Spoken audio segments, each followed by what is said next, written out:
오늘은 이제 부처님 말씀과 마음 공부 80쪽이고요. 80쪽 읽어보겠습니다. 마음은 그림을 잘 그리는 능숙한 화가와 같아서 그림을 그리듯이 갖가지 세상 만사를 만들어낸다.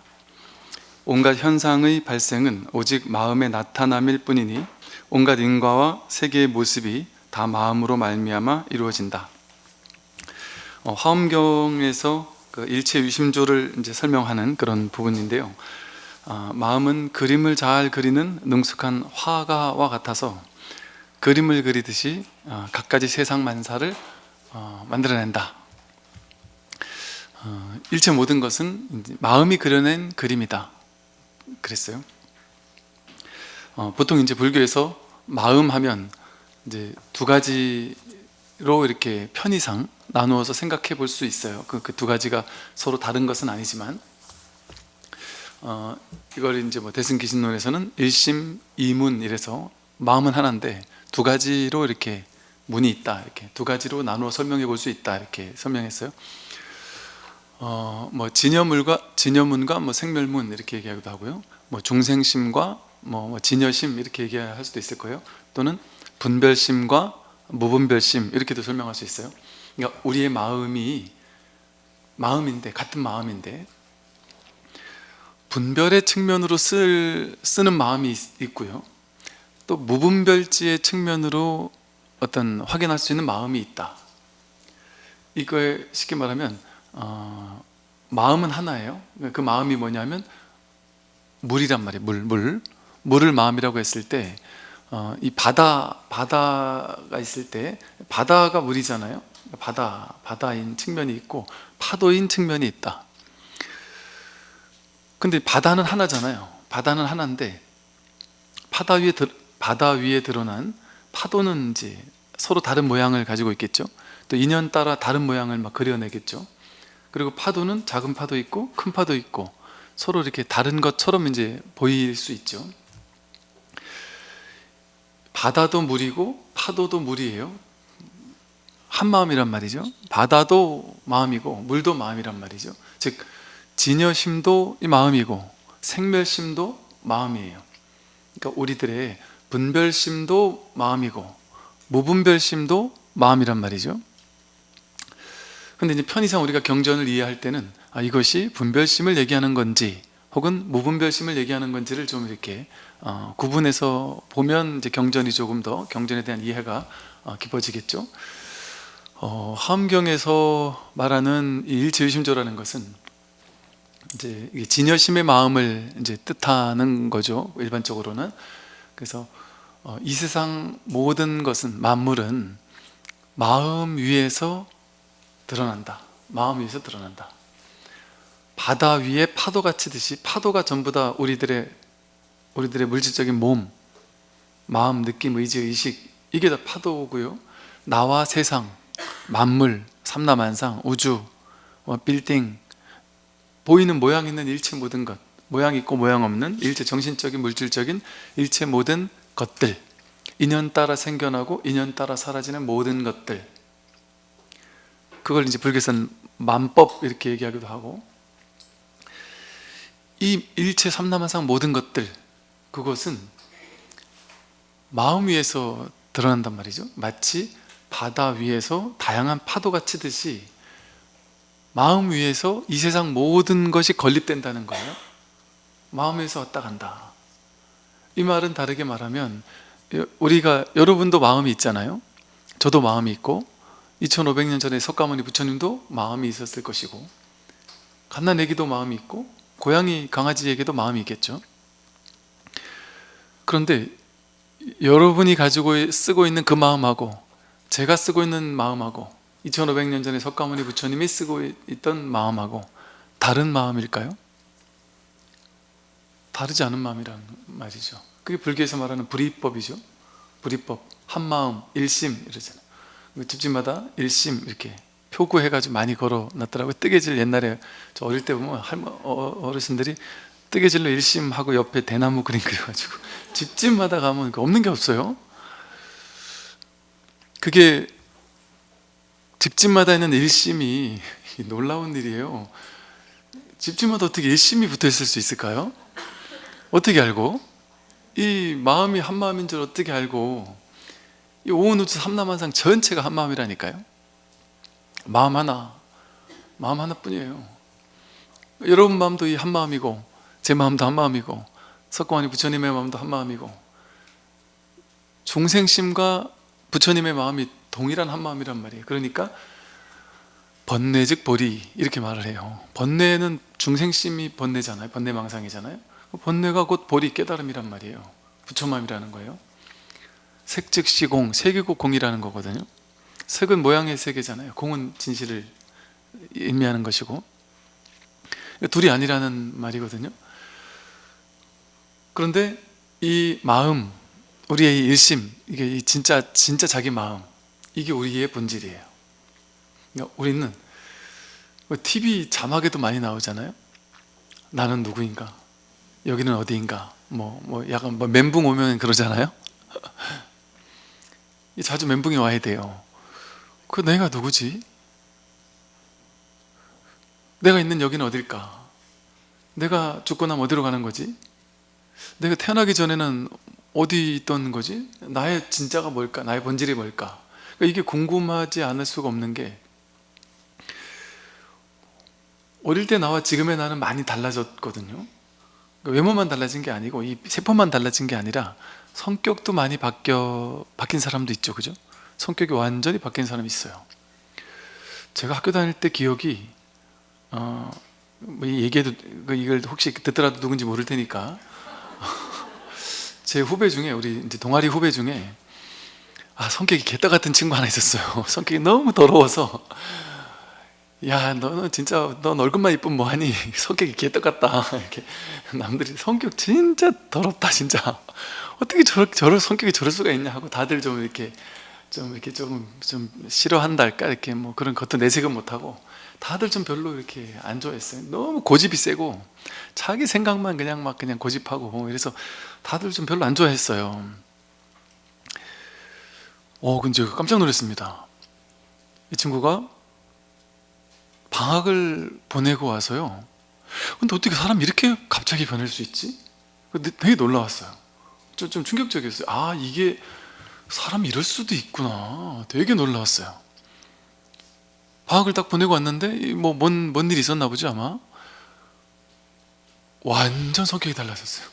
너무 착해지고 자기 고집도 안 부리고, 깨달았나? 모르겠는데 완전히 달라진 거예요. 그래서 사람이 이게 고정된 자기 개성, 자기 성격 절대 안 달라진다, 이런 게 없구나. 그 어린 나이에 그 느낌이 느껴졌던 기억이 나거든요. 근데 우리도 비슷해요. 비슷한 사람도 있겠죠 물론. 근데 특히나 삶이 좀 파란만장했던 사람들, 뭔가 큰 절망을 느껴봤거나 서글픔을 느껴봤거나 큰 고통이 한번 찾아왔다거나, 이런 사람들일수록 자기가 그 전후 완전히 뒤바뀌는 걸 경험하는 사람들이 있을 거예요. 생활 방식이 확 바뀌기도 하고요. 하다못해 우리가 큰 병이 찾아왔다 그러면 맨날 술 담배 쩔어 살던 사람이 갑자기 딱 끊을 수도 있죠. 운동은 절대 안 해 하던 사람이 운동 엄청 할 수도 있죠. 맨날 안 좋은 음식 먹으면서 살던 사람이 안 좋은 음식을 딱 끊고 좋은 음식만 먹고 살 수도 있어요. 한 방에 바뀌기도 하거든요. 왜 그러냐? 왜 이렇게 바뀔까? 과거의 내가 지금의 내가 아니란 말이에요. 비슷한 것 같은 느낌은 있겠죠. 그러니까 20년, 30년 전에도 여러분 한강은 똑같이 한강이었잖아요. 그때도 이름이 한강이고 지금도 한강이에요. 근데 그때도 한강이고 지금도 한강이니까 여러분은 한강을 20년 전부터, 30년 전부터, 50년 전부터 안다. 한강, 안다. 그러니까 더 이상 한강을 궁금해하지 않죠. 아는 거니까. 근데 50년 전 한강과 30년 전 한강이 같겠어요? 아니, 지금 내가 한강에 가 손을 씻었으면 조금 있다가 가서 손을 다시 씻으면 조금 전에 내가 씻었던 그 물이겠습니까? 절대 그 물이 아니잖아요. 한강은 다 흘러갔단 말이에요. 내가 알고 있는 그 한강은. 근데 우리는 그냥 똑같이 한강 이렇게 부르지만 그 진짜 한강이냔 말이에요. 그걸로 고정되어 있는 거냔 말이죠. 내가 아는 그게 맞느냔 말이죠. 그러니까 고정된 어떤, 이게 내가 고정되어 있지 않잖아요. 계속 변하잖아요. 그러니까 성격도 바뀌고 외모도 바뀌고 마음도 바뀌고 느낌, 감정, 의지, 의식 다 바뀌고. 그러면 도대체 어떤 순간이 날까? 진짜 내가 누굴까? 이게 궁금하단 말이에요. 그러니까 진짜 내가 누굴까? 난 성격인 줄 알았는데 성격이 바뀌었으면 바뀌기 전이 난가? 바뀐 다음이 난가? 이거 궁금하지 않나요? 젊었을 때 막 예쁘고 사람들에게 사랑받던 그 외모가 그게 난가? 아니면 예를 들어 나이가 들었는데 몸도 아프고 이러니까 사람들이 그런 충격받는 분들 계시거든요. 젊을 때 잘 나가던 분들이 퇴직하고 나서 힘없으니까 아무도 안 찾아오더라. 그러면서 막 그냥 세상 사람들 욕을 하는 사람들이 있어요. 내가 힘있고 능력 있을 때는 그렇게 나한테 와서 아부를 그렇게 하던 놈들이 말이지, 내가 딱 힘없어지니까 나를 쳐다도 안 보고 내가 골프장 가면 슬슬 도망간다, 이렇게 얘기를 한단 말이죠. 근데 다 그렇지 않거든요. 진짜 자비를 베풀었던 사람은 나중에 오히려 더 찾아가죠. 사람들이 그럴 수도 있죠. 남들 욕은 할 줄 알아도 자기를 돌아보지는 못하죠. 도대체 그 힘 있을 때가 난가? 힘 없어가지고 아무도 나를 신경 쓰지 않고 나를 거들떠보지도 않고 이럴 때가 난가? 그러니까 진짜로 우리 젊었을 때는, 내가 젊고 잘 나갈 때는 그게 나 같거든요. 그게 나 같아서 나라는 정체성이 거기에 딱 이렇게 묶여 있어요.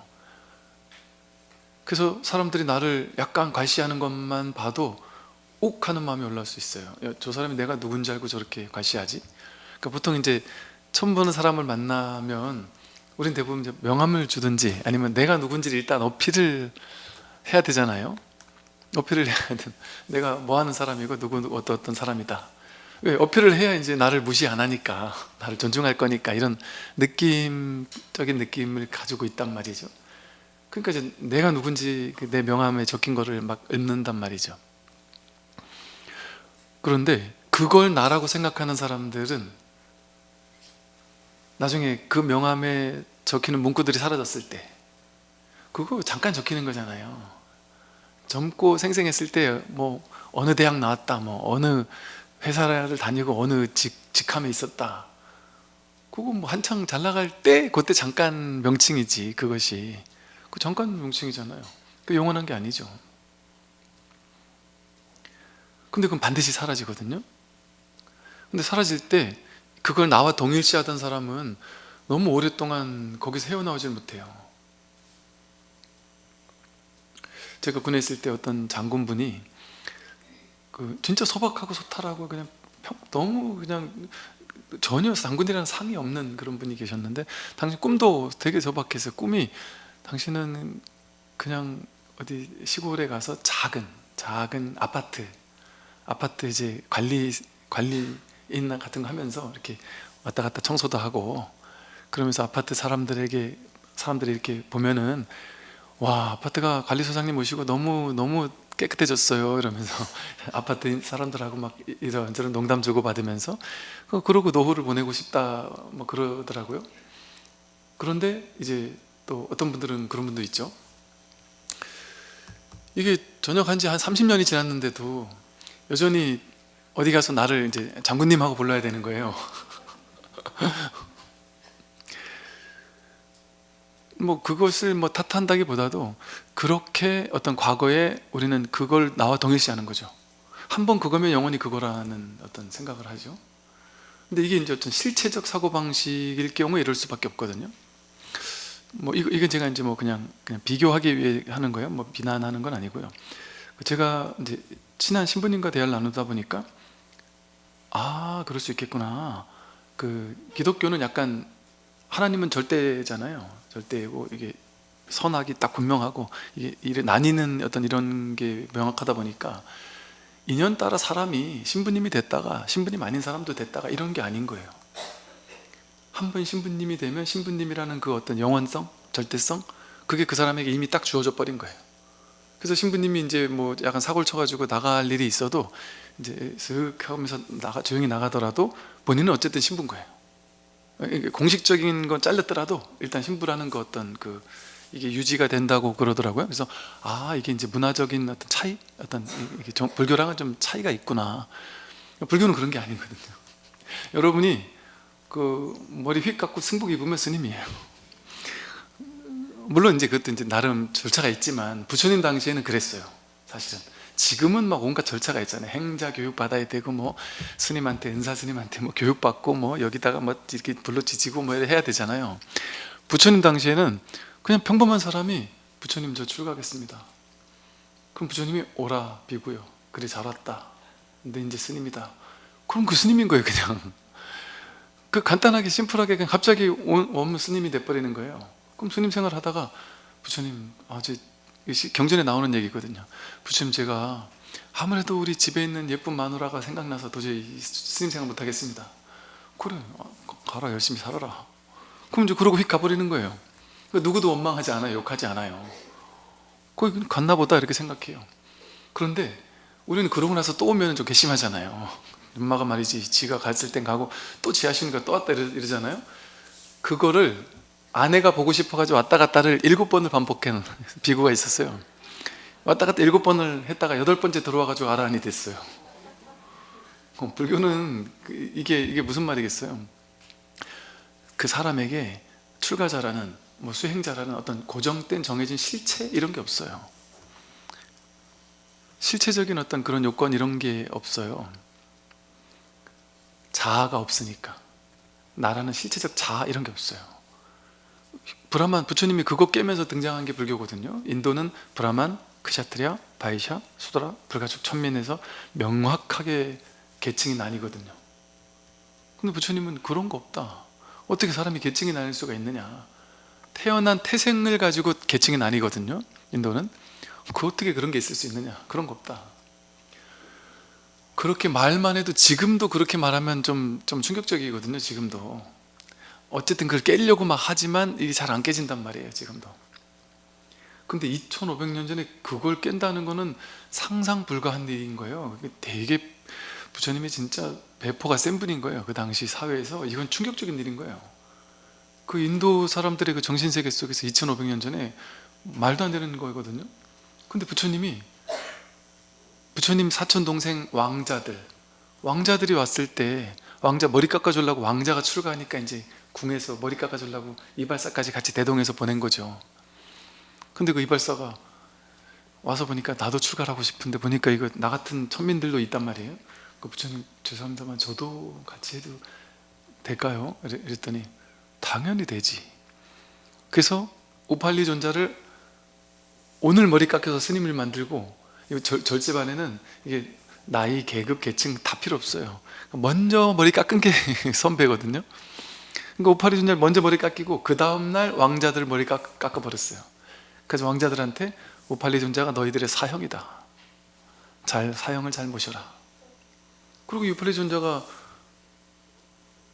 10대 제자가 됐잖아요. 부처님의. 계급, 계층 상관없단 말이죠. 그걸 다 깨뜨린 게 불교예요.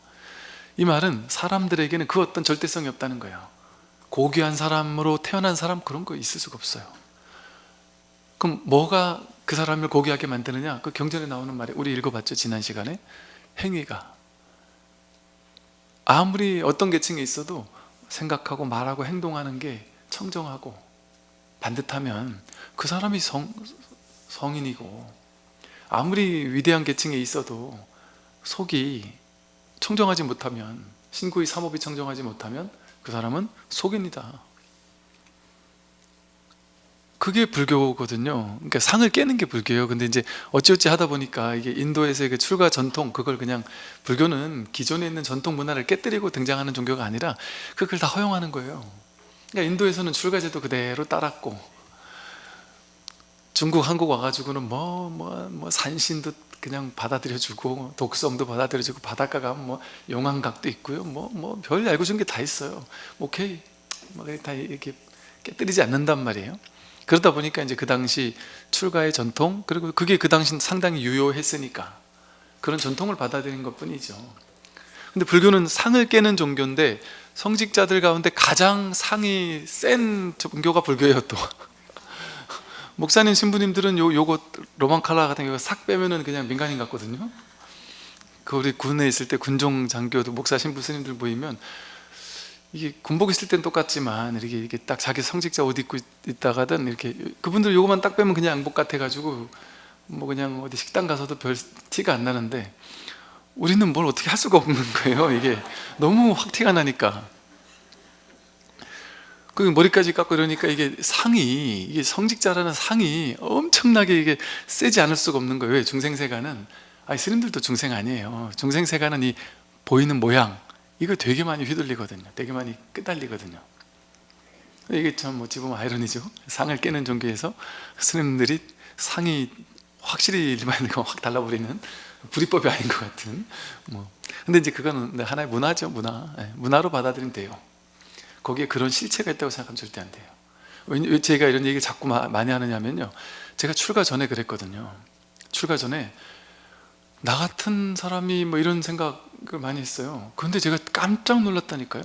제가 그 대학 다닐 때 공동묘지 주변에 살았거든요. 이제 집 싼 데를 가다 보니까 그 막 무섭기도 하고 뭐 이랬었단 말이에요. 그런데 제가 출가를 하고 나서 뭐 이런저런 뭐 기도하다가 또는 뭐 꿈에서도 그렇고 뭐 이런저런 뭐 경계 같은 것들을 많이 막 체험하고 있는데, 그럴 때마다 그 전에는 되게 두려웠거든요. 그렇게 뭐 수행하다가도 뭐 이상한 게 나타나고 막 이러면 되게 두렵고 무섭고 해서 막 이렇게 다시 막 빠져나오기도 하고 막 이런 경험들이 있었는데, 저는 이제 사실 이렇게 출가를 처음 해서 그 얘기 몇 번 했잖아요. 저희 인사스님께서, 왜? 인사스님은, 큰 스님들은 그냥 본인이 도가 있으니까 형식에 구애받지 않는 거예요. 우리들 입장에서는 형식이 중요하잖아요. 근데 큰 스님들은 형식이 중요하지 않아요. 그러니까 딴 사람들 보기에는 정말 어이가 없는 일인데, 저 인사 스님은 제가 이렇게 왔는데 이제 뭐 제가 너 내 상자 해라. 그래서 좋습니다. 그랬더니 바로 머리를 이렇게 깎더니 바로 이제 행자복을 안 주고 승복을 주더라고요. 근데 그 다음날 이제 사시불공을 하라고 그래요. 사시불공 어떻게 해요? 그랬더니 저 스님한테 가서 배우라고. 그 옆에서 따라서 이렇게 좀 배우고 2, 3일 있었나? 한 2, 3, 며칠 안 있었, 이런 얘기 하면 안 되는데 며칠 안 됐는데, 이거 그냥 차라리 기도를 하라면야 뭐 책 보고 어쨌든 따라 읽으면 되는데, 며칠 안 됐는데 누가 이제 돌아가신 분이 신도님 중에 생겼는데 그 장지를 따라가가지고 기도를 해주고 오라는 거예요. 머리가 아프게 장지에 가서 뭘 어떻게 기도를 해줘야 되는지를 모르는데, 그거 배우면 돼. 옆에 스님이 또 하나하나 산에 가서, 산소에 가서 뭐 이걸 하고, 땅을 파가지고 화가 날 때는 이걸 하고 하면서 뭐 하나하나 가르쳐 주는데, 너무 모르겠더라고요. 벌벌 떨리고 20대 중반밖에 안 됐는데, 거기서 그분들이 이제 이럴 때 어떻게 해야 돼 하고 자꾸 묻잖아요. 난 뭘 모르는데 자꾸 모르니까 제가 잠깐만요 그리고 책을 찾아보다가 이 책이 안 나오는데요 이렇게 얘기를 했거든요. 그때 그분이 저한테 했던 말이 지금도 기억이 나요. 그럼 캬거리면서 스님이 지금 너무 책이 안 나온다는 말은 이거 너무 하는 말씀 아니세요?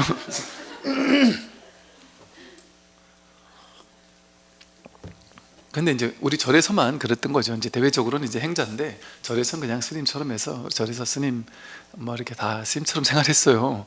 근데 그게 왜 가능했겠어요? 다 알아요, 동네방네. 그리고 우리 행자님, 저보다 먼저 왔던 행자님인데 이제 실진 행자님인데 그분도 스님이죠. 근데 그분이 더한 것도 했으니까 그래서 우리는 하여간 되게 그랬어요. 근데 그걸 가지고 그 누구도 뭐라고 안 그런 게, 그 부처님도 그렇게 사신 거 아니에요? 부처님 오라 비구에 하면 끝이었잖아요. 그러니까 옛날 큰 스님들은 그러고 살았단 말이에요. 그러니까 큰 스님들에게는 형식, 절차, 의례, 의식 이런 게 필요가 없어요, 사실은. 근데 이제 모두가 그러면 안 되겠죠. 우리들에게는, 일반인들에게는 그냥 똑같이 절에서 해야 되는 어떤 절차가 있고 문화가 있고 그런 거 다 해야 되겠죠. 근데 이제 어린 스님들은 그런 거에 완전 자유로운 분들이겠죠. 자유롭다 보니까 거기 크게 그런 거 하나하나에 이렇게 형식, 절차 이런 거에 연연하지 않는 거죠. 그리고 그것이 불교에서 욕먹을 짓이 아닌 이유가 바로 거기 있어요. 불교는 어떤 고정된 어떤 상이 없거든요. 고정되고 불교는 이래야 돼, 스님은 이래야 돼, 이런 게 없어요. 얼마 전인가 어떤 젊은 스님이 나는 맨날 게임해. 집에 뭐 절에 앉아가지고 시간 날 때 게임해. 이걸 당당하게 그 얘기 한다는 게 절집안에서, 이 보수적인 절집안에서 얼마나 욕먹을 일이에요. 어찌 보면 일반 스님들이, 노스님들 생각해도 제가 미쳤나 싶을 거 아니겠어요? 근데 그런 얘기를 하더라도 그거를 무조건 옳다 그르다라는 관점에서 보지 않는단 말이에요. 사실은 사실은 제가 부러웠던 것은, 제가 이제 내가 전역할 때가 됐다 싶었던 게 20대 스님들이 군에 왔는데 장병들하고 대화가 통하는 거예요. 뭐 어렸을 때 같이 게임하고 자란 세대 아니에요? 그러니까 애들이 막 게임 얘기하면 같이 막 재밌게 게임 얘기로 막 웃음꽃을 피우고, 법문하다가 게임 얘기를 가지고 법문을 할 때 애들이 막 눈빛이 초롱초롱 하더란 말이에요. 근데 전 도대체 저게 무슨 외계어인지 뭐 모르겠는 거예요. 그러니까 눈높이를, 그게 이제 대기설법이고, 또 그게 동사섭 아니겠어요? 그 눈높이에서 그 사람들을 구제하려면 그들이 하는 같은 일을 하면서 그들을 구제하라고 부처님도 동사섭이라고 하셨단 말이죠. 그러니까 그게 우리는 정할 수 없단 말이에요. 이건 옳은 거고 저건 틀린 거야. 스님은 이런 건 하면 안 되고 저런 건 하면 돼.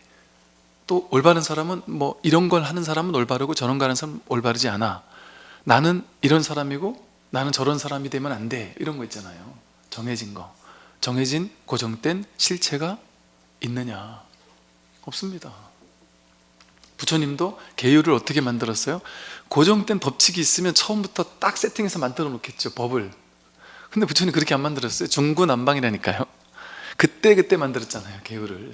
누가 사고 치면 그때 계율을 만든 거예요, 사고 치면. 그러니까 이 250개 계율까지 만들 필요가 없었어요. 사고 치지 않고 모범적인 스님들만 있다면 불교 계율이 그렇게 많을 필요가 없죠. 250가지 계율이 있을 필요가 없어요. 그런데 250가지 계율이 만들어진 이유가, 그 육군 비구라고 있어요. 6명의 무리로 몰려다니는 아주 그 사고 뭉탱이, 아주 사고만 치는 비구들이 6명 있었어요. 걔네들이 다니면서 내 사고만 치고 오니까 그때마다 부처님이 모아가지고 혼을 내면서 이건 하지 마라 저건 하지 마라 하면서 계율이 종류가 늘어난 거거든요. 이처럼 계율이라는 것은 그때 만들어진 거예요. 인연 따라 그때. 그러니까 불교에는 부처님이 8만 대장경을 그렇게 설해놨지만 설한 바가 없다 그런단 말이에요. 이게 고정된 절대적인 진실이 아닙니다. 전혀 아니에요. 다 버려도 되는 무방한 거란 말이에요. 자기가 법이 있으면 뭐랄까요? 법이 없을 때는 내가 8만 대장경을 공부해가지고 그걸 이렇게 설명을 해야 돼요.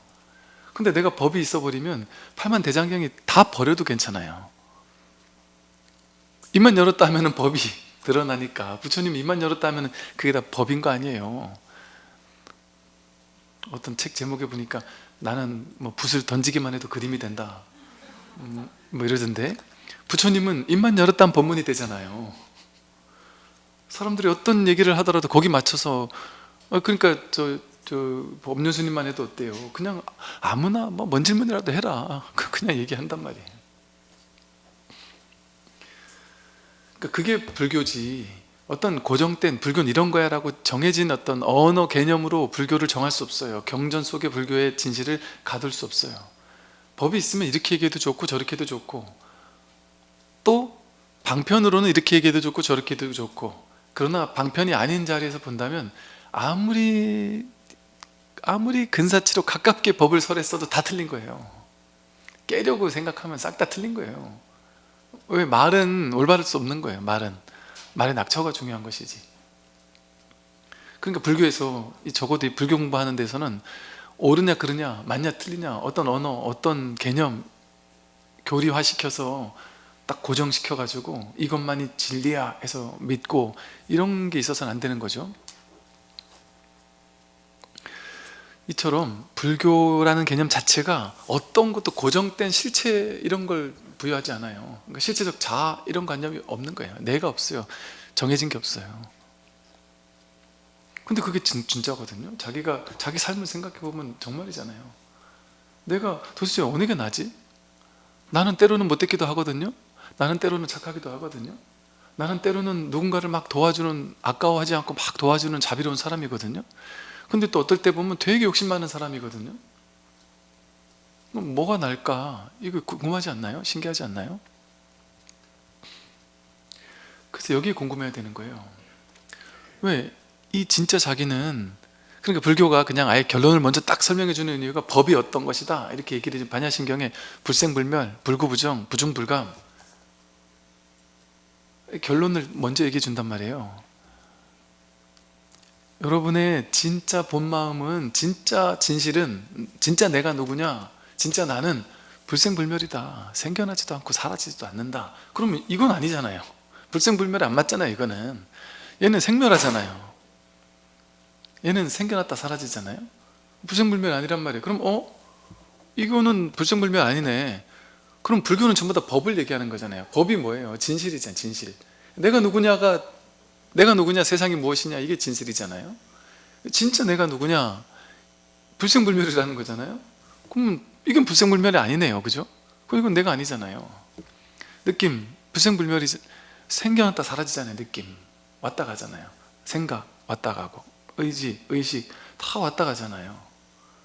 그 불생불멸이 아니니까 이건 다 내가 아니네, 이건 진실이 아니네. 근데 이걸 진실로 알고 살았잖아요. 이걸 나로 알고 살았잖아요. 이거 진실 아닌 게 맞네, 진짜네. 불구부정, 이게 깨끗합니까? 목욕하고 나면 깨끗하지만, 깨끗한 것 같지만 목욕 며칠만 안 하면 냄새나죠. 누구나. 아무리 깨끗한 사람도 그런, 부처님이 그런 얘기를 하셨어요. 천하의 그 미인이, 너무 미인이라고 막 그냥 왕자들, 막 장자들, 이런 사람들이 막 서로 고백을 하고 막 이랬던 미인이 있었어요. 근데 그 아버지 어머니는 이 왕자, 장자, 막 돈 많은 사람들, 이 사람들이 며느리감으로 데려가겠다고 막 와가지고 막 그냥 그 여인을 우리 아들 에게 주십시오 하고 막 찾아왔는데, 그 엄마 아빠는 눈에 차질 않는 거예요. 돈 아무리 많아봐야 이게 눈에 차질 않는 거예요. 내 딸이 얼마나 내가 이렇게 이쁘고 귀한 딸인데 그렇게 돈 많다고 내가 주고 그러지 않는다. 어떤 사람에게 줄까? 너무 귀하고 또 귀하다고 전국 나라 전체 소문이 나 있으니까 이거 아무한테나 주기가 싫은 거예요. 그러니까 그 아버지 어머니는 그래도 약간 정신이 있는 분이시라, 누구에게 줘야 되지? 그래서 모든 것이 거룩한 사람한테 줘야 되겠다. 그걸 딱 보니, 아무리 찾아보니까 이거 왕자고 뭐 장자고 다 마음에 안 드는 거예요. 근데 딱 보니까 부처님이 너무 마음에 드는 거예요. 그래가지고 이 어머니 아버지가 쫓아가서 부처님한테 얘기를 해요. 부처님한테 딸을 데리고 가가지고, 부처님, 네가 아무리 천하의 부처라도 이렇게 예쁜 사람 앞에서는 넘어가지 않겠나 싶어서, 부처님, 제 딸입니다. 보셨죠? 제 딸을 부처님에게 시집 보내겠습니다. 뭐 이런 식으로 얘기를 했단 말이에요. 그때 부처님이 그 딸, 어찌 보면은 그 딸에게 내가 이 상, 내가 잘났다, 예쁘다라는 그 상을 아마 깨뜨려 주려고 그런 방편을 쓰셨겠죠. 그게 어떤 의미인지는 모르겠어요. 왜냐하면 나중에 그게 부처님에게 좀 그 사람이 앙심을 품는 계기가 됐으니까. 근데 그때 그 여인 앞에서 뭐라 했냐면, 내가 여인이 아무리 이쁜들 똥주머니에 불과하고 오물들이 이렇게 그냥 거죽으로 이렇게 둘러싸인 거에 불과하다. 사람의 피부라는 것은, 피부 안에 들여다보면 다 지저분하고 오물 같은 것들이다. 수술하려고 배 찢어보면 거기 아름다움이 있습니까? 그냥 또 오물이 이렇게 겉에 이렇게 포장 잘 해놓은 거잖아요. 포장지 잘 씌워놓은 거에 불과하다, 이런 얘기를 했단 말이에요. 얼마나 충격을 받았겠어요. 얘가 미쳤나 싶은 생각을 하지 않았겠어요, 그 여자 입장에서. 그래서 나중에 이 사람이 왕자의 아내가 됐단 말이에요. 나중에 결국에는. 그래가지고 막 부처님을 모함하고 욕하고 막 엄청나게 막 욕을 하고 막 그랬어요. 그러면서 엄청난 사건들이 있었어요. 그러니까 법구경 이야기할 때 그 얘기를 쭉 해줬는데, 이 여자가 앙심을 품으면 이렇게 아주 부처님도 뭐고 소용이 없구나. 아주 엄청난 그런 앙심을 품었던 그런 계기가 있어요. 근데 부처님이 그렇게 말씀하신 것처럼 이 몸이라는 게 정말 그렇죠. 이렇게 오물, 그냥 인연따라 이렇게 만들어진 것 뿐이죠. 이게 얼마나 오래 가겠어요. 아무리 아름다운들, 아무리 젊고 탱탱한들, 그게 나이 들면 뭐 똑같아지지 않겠어요? 그리고 나이 들면 새까맸던 머리가 이렇게 허해지지 않겠어요? 그 어떤 분은 하얀 머리가 몇 개 난 걸 가지고 어느 날인가 어떤 목사님 막 기분이 침울해지시는 거예요. 이게 좀 우울해 보이시는 거예요. 그래서 무슨 뭔 일 있으세요? 그랬더니 모르겠어요. 저도 이게 뭐 갱년기가 오는 건지 뭐 이런 얘기를 하셔요. 그래서 갱년기가 뭐 지난달까지만 해도 뭐 전혀 멀쩡하시던 분이 뭔 갑자기 갱년기가 와요? 그랬더니 하는 말이 이런 거예요. 제가 내 또래들 아줌마에 비해서 저는 딱 하나 내가 뭐 내세울 게 아무것도 없는데, 나는 이 새까만 머리 흰머리 하나도 없는 새까만 머리가 나도 모르는 자부심이 있었나 봐요. 그게 되게 뿌듯했대요. 근데 딸 아줌마들 보면 다 흰머리가 많은데 나는 새까매서 흰머리 하나 없더라는 거죠. 그래서 야, 내가 이거는 내가 딸 아줌마들보다 내가 그게 뭐가 잘나는지 모르겠지만 하여간 그렇게 느꼈나 봐요. 그랬는데 어느 날 보니까 흰머리가 한 두어 개 생기더라는 거예요. 그래서 처음에 의심을 했대. 설마. 그러고서 이제 재빨리 감추느라고 막 그냥 기를 써가지고 그거를 두 개를 뽑아냈다는 거죠. 근데 그러고 나는데 또 생기더라는 거예요. 근데 누가 옆에서 야, 그거 자꾸 뽑으면 오히려 두 개, 세 개 더 나아. 그 말을 듣고는 뽑지도 못하겠고 안 뽑지도 못하겠고 갑자기 급 우울해지기 시작하면서 갑자기 갱년기가 오기 시작하면서 내가 늙었구나. 그러니까 보세요. 사람이 아무것도 아닌 거 하나가 내가 의미부여하는 거잖아요. 머리가 하얘지면 나는 이제 늙는 건가? 내 젊음은 가는 건가? 이럴 수도 있단 말이에요. 자기가 가치를 어디에다 뒀느냐에 따라서. 저는 뭐 10대 때부터 머리가 하였기 때문에 하얀 머리에 전혀 뭐 그런 게 없어요. 저는 한 3분의 1은 하였거든요. 지금도 머리를 기르면 사람들이 한 60대로 봅니다. 50대. 제가 50대로 본다는 얘기를 했는데 이제 최근에는 60대로 바꿨습니다. 60대 분들이 또래로 보시더라고요. 그러니까 이 흰머리가 길면 이게 나이가 탁 들어 보인단 말이죠. 근데 이게 스님 생활하기는 너무 좋아요. 제가 20대 때 컴플렉스가 20대부터 제가는 군법당에 있었으니까 신도님들하고 이렇게 관계를 맺고 상담을 하고 살았는데, 제가 그 느낌인지 몰라도 제가 20대 때 절에서 있을 때는 신도님들이 저한테 깊은 상담을 안 하는 거예요. 저 엄마가 젊은 애가 지가 알아봐야 뭘 알겠네, 약간 이런 뉘앙스, 뭐 이런 느낌. 그래서 나를 좀 이렇게 너무 어리게 보는, 이렇게 그냥 스님으로는 존중하지만 뭐 젊은 사람이 뭘 알겠네, 약간 이런 느낌을 받았는데, 머리를 약간 그래서 살짝 이제 기르게 한 1cm, 2cm 막 이렇게 기르고 있으면 약간 좀 높게 보더란 말이죠. 그러니까 나이 들어 보이는 게 좋단 말이죠. 저는 이제 또 제 동생은, 저는 제 동생을 보면서 제 동생은 저보다 훨씬, 저는 3분의 1이 백발인데 제 동생은 한 3분의 2가 백발이에요. 그 제 동생은 저만 보면 항상 하는 말이, 제 머리를 보면서 와, 형은 진짜 같은 집에서 태어났는데 머리가 이렇게 새까만 수가 있냐고. 머리가 새까마다고. 기가 잘 어울리시죠? 남들이 듣기에는. 근데 그러고 자라니까 저는 뭐 흰머리에 대한 스트레스가 없었단 말이죠. 말하자면 그렇다는 거예요. 근데 이런 것처럼 이거 아무것도 아닌 거, 작은 거 하나가 자기를 울고 웃게 만들잖아요. 남들이 지나가면서 하는 말 한마디, 아이고 엄마도 늙었구나, 이런 말을 하거나, 어떤 약간 눈치 없는 엄마들 보면 그런 얘기 하잖아요. 눈치 없는 아줌마들 보면 절에 와서 옛날에 만났다가 다시 이렇게 절에서 만나는 거예요. 어디 절에 큰 행사 있을 때 엄마 반가워 이러면서 막 당신들끼리 만나가지고 막 반갑다 그랬는데, 그 옆에 있는 제가 민망하게 보자마자 눈치 없이 아이고 참 너도 어쩔 수 없구나 이러면서, 야 어쩌 이렇게 훅 가버렸냐 이러면서 그런 얘기를 그렇게 하는데, 와, 저 보살님이 저러니까 친구가 없구나. 그런데 이분은 어쨌든 그냥 웃자고 한 소리일 거 아니겠어요. 뭐 오랜만에 반갑다는 소리일 거 아니겠어요. 이게 센스가 없는 거지, 그냥 그게 반갑다는 얘기를 그렇게 한 거겠죠. 근데 이걸 듣는 사람 입장에서는 그게 지금 농담으로 들리겠습니까? 그거 그냥 농담으로 듣는 사람도 있겠죠. 모르겠어요. 없나요? 있죠. 있다고 그러잖아요. 근데 없다고 그러는 사람도 있잖아요. 그게 있는 사람도 있다니까요. 그걸 진짜 농담으로 듣는 사람도 있다니까요. 근데 그걸 농담으로 죽어도 못 듣는 사람도 많죠. 죽어도 그렇게 안 들리는 사람도 많죠. 그게 뭐겠어요? 자기가 그 말 한마디에, 그 말이 뭐예요? 말은 왔다 가는 거잖아요. 그냥 말 한마디에 내가 휘둘리기를 자청하는 거예요. 자기가 스스로. 사람이 사실은 이제, 사람은 누구나 그렇지 않나요? 여러분이 막 그냥 내가 나이 들게 꾸밀려면은 엄청 나이 들려 보일 수도 있어요. 사람이 어떨 때는. 또 젊어 보이려면 엄청 젊어 보일 수도 있어요. 근데 그걸 말을 누구한테 그런 얘기 한마디 들은 것이 나를 얼마나 막 휘둘리게 만들어요. 근데 그게 얼마나 어이가 없어요. 우리는 그렇게 인연 따라 오고 가는 거에 휘둘린단 말이에요. 인연 따라 오고 가는 거예요. 그게 뭐라고? 아무것도 아닌데. 그게 자기가 부여한 가치예요. 나는 젊어 보여야 돼 이렇게 생각하는 사람은 조금만 늙어 보이면 스트레스를 받는단 말이죠. 본래는 어떨까요? 본래는 정말 나이가 없고 나는 누구라는 게 없어요. 나는 누구라는 거는 전부 다 분별심이에요. 분별이에요. 인연 가합된 거짓된 자기예요. 나는 누구야 라는 거. 여러분 여자 아니에요?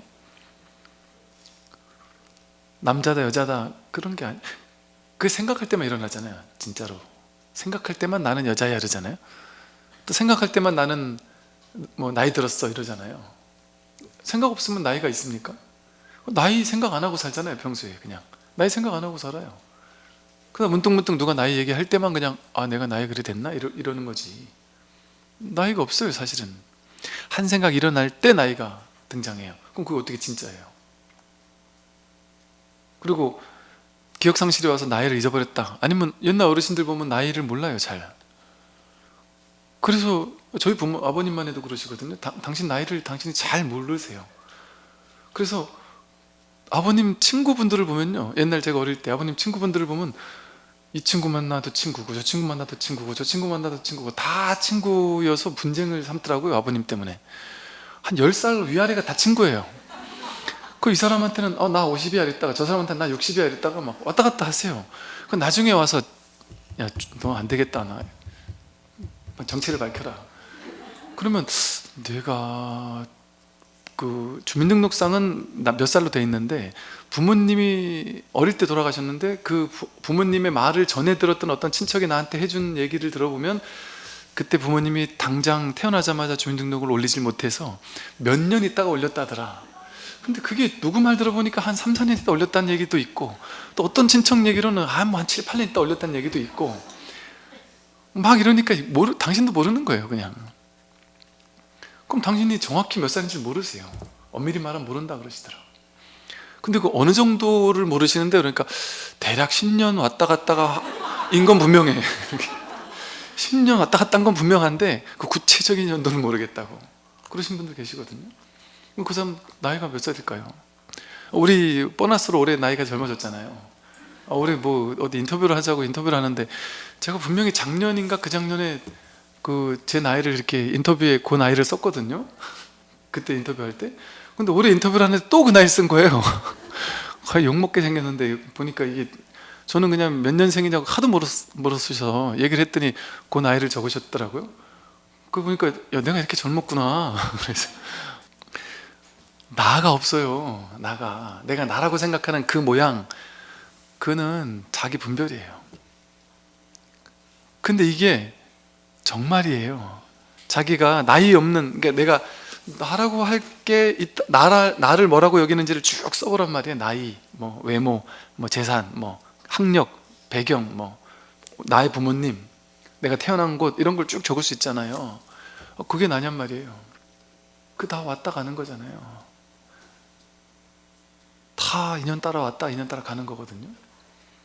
그런데 그 모든 어떤 그 나라고 여겼던 모든 것들, 모든 정체성들, 그것들은 인연 따라 왔다 가니까 진짜가 아닌데, 내가 갓난 아기일 때도 나고 10대일 때도 나고 20대일 때도 나고 지금도 나고, 생각이 있어서 내가 나이가 이렇게 많았어 할 때도 나고, 생각이 난 그래도 젊어 보이네 할 때도 나고, 그 변치 않는 자기가 없다고는 할 수 없잖아요. 변하지 않는 자기가 없다고는 할 수 없어요. 분명히 있긴 있잖아요, 그죠? 그런데 그게 몸은 아니었단 말이죠. 뇌에 있거나 이런 것도 아니었단 말이죠. 몸, 뇌 이거 전부 다 싹 왔다 가잖아요. 전부 다 변하잖아요. 그러니까 몸 안에 있는 줄 알았는데, 그 내가 몸 안에 있는 줄 알았는데 안팎이 없더란 말이에요. 중도 안팎이 돌이 아니라 그런단 말이에요, 불교에서는. 내가 몸 안에만 있는 게 내가 아니에요. 피부를 중심으로 아는 나고 바깥은 내가 아니야 이렇게 얘기할 수 없어요. 생각할 때 눈 뜨고 있는데도, 버젓이 뜨고 있는데도 생각이 떠오르잖아요. 그 생각이 어디서 떠올라요 물어보면은요, 한 3분의 1쯤은 처음에는 누구나 뇌에서 떠올라 이러거든요. 그러다가 그렇게 배운 거 얘기하지 말고, 배운 거 말고 그냥 자기 경험을 가지고 어디서 떠오른 것 같아요? 이렇게 물어보면 한 3분의 1쯤은 이쪽 어딘가인 것 같은데요, 이렇게, 안쪽 어디 같은데 이렇게 얘기하는 사람도 있고요. 의외로 한 3분의 2 정도, 한 반 이상은요, 여기 어딘 것 같은데 이렇게 얘기를 해요. 내 바깥 이 주변 어딘 것 같다는 식으로 얘기를 해요. 그게 사실 자기 경험이거든요. 소리를 들을 때 여러분 귀 안에서, 귓구멍 안에서 들어요? 아니면 저 바깥에 100m 바깥에서 나는 꿍 하는 소리가 저기서 들려요? 여기서 들려요? 귀 안에서 들려요? 저기서 들려요? 귀 안에서 들린다고 하려니 저쪽 꿍소리 저쪽 꿍소리 다 들리잖아요. 그럼 그 소리가 저기 있을까요? 여기 있을까요? 우리는 저기 있거나 여기 있거나 어떻게 하나를 정하려고 한단 말이에요. 근데 실제 자기 경험으로 들어가면 분별심을 내려놓고 내 귀가 저 소리를 듣는 거고, 저 소리가 꽁 울리면 소리 파장이 이렇게 진동을 해가지고 허공을 이렇게 진동해 와서 이 귀전에 달팽이관을 때려가지고 어디 가서 있다고 하고, 이렇게 배운 생각 말고 진짜 자기 경험, 진짜 자기 경험을 들어보면 소리가 날 때 이게 어디 있다 이런 거보다 그냥 이 난다는 이 경험, 이 알아차림이 분명하지, 이 알아차림이 분명할 뿐이지 이게 어디 있는지 사실 알 수가 없어요. 대충 이런 어떤 느낌은 있지만, 그래서 가만히 보면은 오히려 이런 느낌이 있지 않냔 말이에요. 소리가 여기서도 나고 저기서도 나고 하는 것이 그냥 여기서 나도 알고 저서 나도 알고, 저 하늘에서 천둥소리 번쩍해도 안단 말이에요. 이 허공 전체가 나니까 허공 전체가 이거를 알고 있단 말이에요. 이걸 듣고 있단 말이에요. 말하자면 이렇게 얘기하는 건 참 별 의미가 없지만,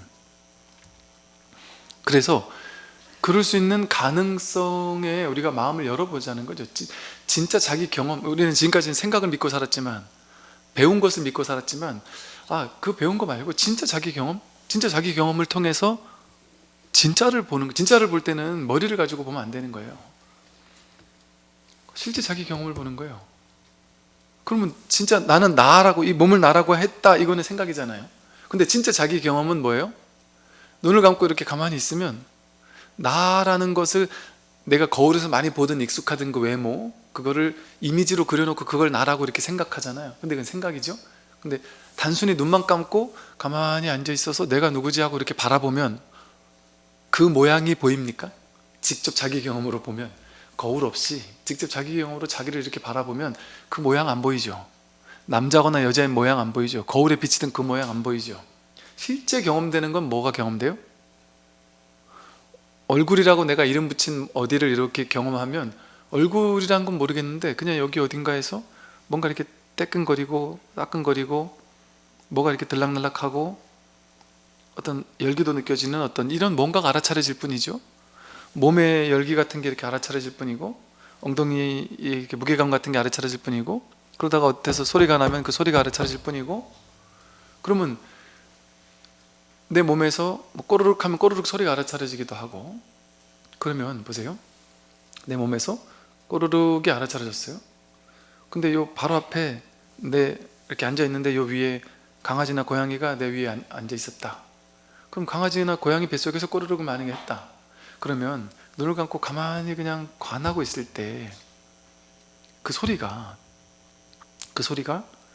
안에서 난 소리와 밖에서 난 소리가 내가 아니다 밖이다, 이건 얘에게서 난 소리야 나에게서 난 소리, 이렇게 분별하니까 그렇지만, 사실은 그 분별이 이전에 먼저 확인되는 건 뭐냐면 꼬르륵, 이게 먼저 확인되잖아요. 그러고 나서 이제 내 뱃속에서 난 걸 거야, 이건 얘 뱃속에서 난 걸 거야, 그 다음에 산생각 일으켰을 때 그게 분별되거든요. 근데 첫 번째 자리에서 그냥 꼬르륵이 확인된단 말이에요. 그럼 그 꼬르륵, 거기에 자기가 있단 말이에요. 거기에 그 꼬르륵 이걸 통해서 내가 이렇게 이걸 아는 놈이 있네, 이걸 듣고 있는 놈이 있네. 그 꼬르륵에서 자기가 확인되는 거예요. 그러니까 여기서 자기가 확인되는 거죠. 내 몸 안에서만 내가 확인되는 게 아니란 말이에요. 뜰 앞에 잣나무에서 자기가 확인된단 말이에요. 그럼 어떻게 이게 안팎에 있습니까? 보는 것도 보는 알아차림이 먼저죠. 듣는 것도 듣는 알아차림이 먼저죠. 듣고 난 다음에 분별하는 게 있잖아요. 냄새 맡고 냄새 맡아서 좋다 나쁘다 그거는 한 생각 일으켰을 때 좋고 나쁘고가 펼쳐지지, 그냥 뭔가 어떤 냄새가 느껴진다는 그게 먼저 알아차려지거든요. 맛보고 감촉 느끼고 생각하는 그 모든 것이. 그래서 어떤 느낌이 일어날 때, 어떤 생각이 일어날 때 그 일어난다는 자체가 그 근원에서 탁 자기 경험으로 비춰보면, 한 생각이 일어날 때 여기서 꼬르륵이 알아차려졌던 것처럼, 몸의 느낌이 알아차려졌던 것처럼 여기 어딘가에서 한 생각이 이렇게 일어나고 있다는 게 이렇게 알아차려져요. 그래서 진실은 뭐냐면요, 생각의 내용물을 쫓아가서 이랬다 저랬다 하고 그게 진짜라고 생각하면서 거기 끌려다니는 건 중생이 하는 일인데요, 한 생각 일어날 때 그 내용물이 뭔지 중요하지 않고, 한 생각 일어날 때 그 생각이 일어났다는 걸 알아차리는 걸 통해서 이거를 딱 회광반지 돌이켜보면 이게 드러나는 여기가 있네, 이 자리가 있네. 한 생각 일어나는 이놈이 여기서 한 생각 일어나는 거잖아요. 내용물을 쫓아가지 말고 이걸 통해 이걸 알아차리는 놈이 여기 있잖아요. 한 생각을 알아차리는, 한 생각 일어난 그 생각을 따라가지 말고 한 생각이 일어난 자리가 있잖아요. 이걸 알아차리는 이 자리가 있잖아요. 그게 자기 아니에요, 그게? 근데 우리는 내용물만 쫓아다니니까 온갖 분별망상을 가지고 한 생각 일어나면 그게 진짜라고 생각해서 막 괴롭고, 한 생각 좋은 생각 일어나면 그게 또 좋다고 해서 막 신나고, 이러면서 내 가상현실을 머릿속에서 그리고 있는데, 또 요즘 사람들 같은 경우는 머릿속에 있는 분별망상도 우리가 사실은 감당이 안 되는 분별망상인데, 그것도 모자라서 분별망상을 더욱 효과적으로 해주는 어마어마한 그 분별망상, 내 망상만이 아니라 온 세상에 있는 모든 분별망상을 다 끌어와 가지고 내가 내 거인 것처럼 분별망상을 해주는 효과적인 분별망상 기계를 하나씩 다 들고 다닌단 말이에요. 스마트폰을 보면 온 세상의 모든 정보가 여기 다 드러나 가지고 내가 굳이 신경 쓰지 않아도 되는 것까지 우리는 신경을 쓰게 되고, 남들이 1년에 한 번, 2달에 한 번 진짜 멋있는 곳에 가서 맛있는 곳에 가서 큰맘 먹고, 정말 큰맘 먹고 풍경 좋은 데 가서 비싼 외식을 하는 건데, 그 사람은 2달, 3달에 한 번 올리지만, SNS 올리지만, 내 친구들이 수백 명이면 그 수백 명이 전부 다 올라가는 걸 맨날 쳐다보면서 그들과 나를 비교하면서, 야 얘네는 다 이러고 사는데, 야 하다못해 쟤까지 이러고 사네, 나만 이러고 사는구나 하면서 뭐 해요? 그 따라합니다. 왜? 나만 지금 내 인생만 피폐해진 것 같아, 남들은 다 이렇게 즐기고 사는데 나만 이러고 사는구나 하고, 이제 집에 가서 남편 바가지를 끓는단 말이에요. 당신 말이지, 우리는 남들 집은 보니까 이렇게 놀고 가고 저렇게 놀고 가고 막 여행도 가고 한다는데 우리 집은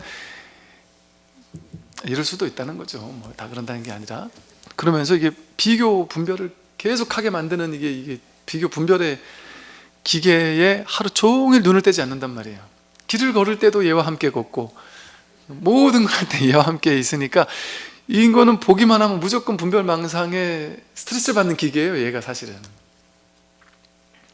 그래서 종종 그러니까 요즘 현대인들은 명상을 따로 할 필요 없이 그냥 이것만 잠깐 내려놓은 다음에 뭘 하느냐, 이거 내려놓으면 할 게 없잖아요. 할 게 없는 순간을 만들어야 돼요. 요거 딱 내려놓으면 할 게 없어서 뭐하지 하고 재빨리 다른 걸 찾거든요. 이 스마트폰을 내려놓자마자 잠시를 못 버텨가지고 재빨리 리모컨을 찾거든요. 신문을 찾든지 아니면 생각을 찾든지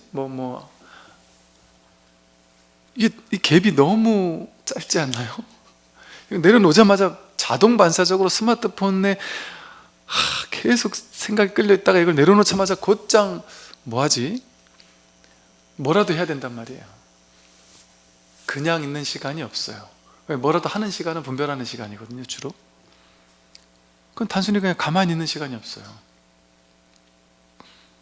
그래서 제가 이제 2분 명상 이렇게 얘기하는 것이, 1시간씩 명상 오래 하는 것 그것도 좋지만, 그보다 더 좋은 것은 제가 봤을 때는 1분 명상, 2분 명상을 자주 하는 거예요. 이제 이걸 신호로 하는 거예요. 옛날에 틱나탄 스님께서 이렇게 종을 치잖아요. 자두 마을에서는 이렇게 종을 아무 때나 종을 한번 딱 치면 모든 사람이 자기 일과 하다 말고 잠시 멈춰서 자기를 이렇게 관한단 말이에요. 지금 이렇게 있는 내가 지금 여기서 눈 깊고 혐오한 뜻에서 이렇게 알아차려지는 그 눈 깊고 혐오한 뜻을 쫓아가는 게 아니라 거기서 알아차려지는 이 알아차림 자체, 여기로 돌아와서 잠시 그것과 함께 머무르는 거예요. 그게 진짜 자기와 함께 머무르는 시간이거든요. 근데 이제 그것을 제가 옛날에 저희 절에는 꽁이 맨날 꽁꽁 해가지고 꽁 하면 이제 이것을 틱나탄 스님의 종소리로 여기자 하고 제가 나름대로 이렇게 주술 같은 꽁 하면은 잠시 멈추는 이런 시간을 가졌던 적이 있었거든요. 우리들에게는 제일 좋은 종소리, 꽁소리가 뭐냐면 스마트폰을 열었다가 열을 때, 스마트폰을 접을 때. 아마 하루 종일 명상할 거예요. 스마트폰을 열 때 이제 딱 의식적으로 열기 전에 10초만이라, 딱 10초. 성격 급한 사람은 이거 10초 못 견디지만, 그러니까 열 때 한 5초라도 잠깐 마음을 바라보고 열고, 스마트폰을 딱 접고 나서 바로 잠시 아무것도 생각하지 않고 아무것도 어떤 의식을 보내지 않고 그냥 여기서 알아차려지는 것과 모든 어떤 게 알아차려지든, 보이는 게 알아차려지든, 들리는 게 알아차려지든, 생각이 알아차려지든, 몸이 알아차려지든, 신수신법 어디도 좋으니 알아차려진 모든 것에 마음을 활짝 열고, 지금 여기서 알아차려지는 모든 것에 마음을 열고 잠시 그것과 함께 있어 준단 말이에요. 그게 깨어있음이거든요. 그렇게 자주자주 그냥 텅 빈 시간, 텅 빈 순간, 그냥 오로지 텅 비어서 아무것도 없지만 이 깨어서 알아차리는 요 자리를, 요 자리에 잠깐 머무는 시간들을 잠깐 1분도 길거든요. 1분 동안 여기에 가만히 못 있어요, 우리가. 근데 그게 이제 하다 보면 20초, 30초, 1분, 2분, 3분 이렇게 늘어날 수 있겠죠. 억지스럽게 할 필요 없잖아요. 1, 2분이니까 가볍잖아요. 그러니까 뭘 하더라도 삶 속에서 잠깐 이렇게 한번 이렇게 지금 이 자리에 한번 있어보는 그 근원적인 진정한 자기와 한번 마주할 수 있는 그런 시간들을 가지는 거예요. 그래서 이 불교에서는 항상 이렇게 우리 본 마음, 항상 마음을 얘기하는 거예요. 마음을 가리켜 보이는 거예요.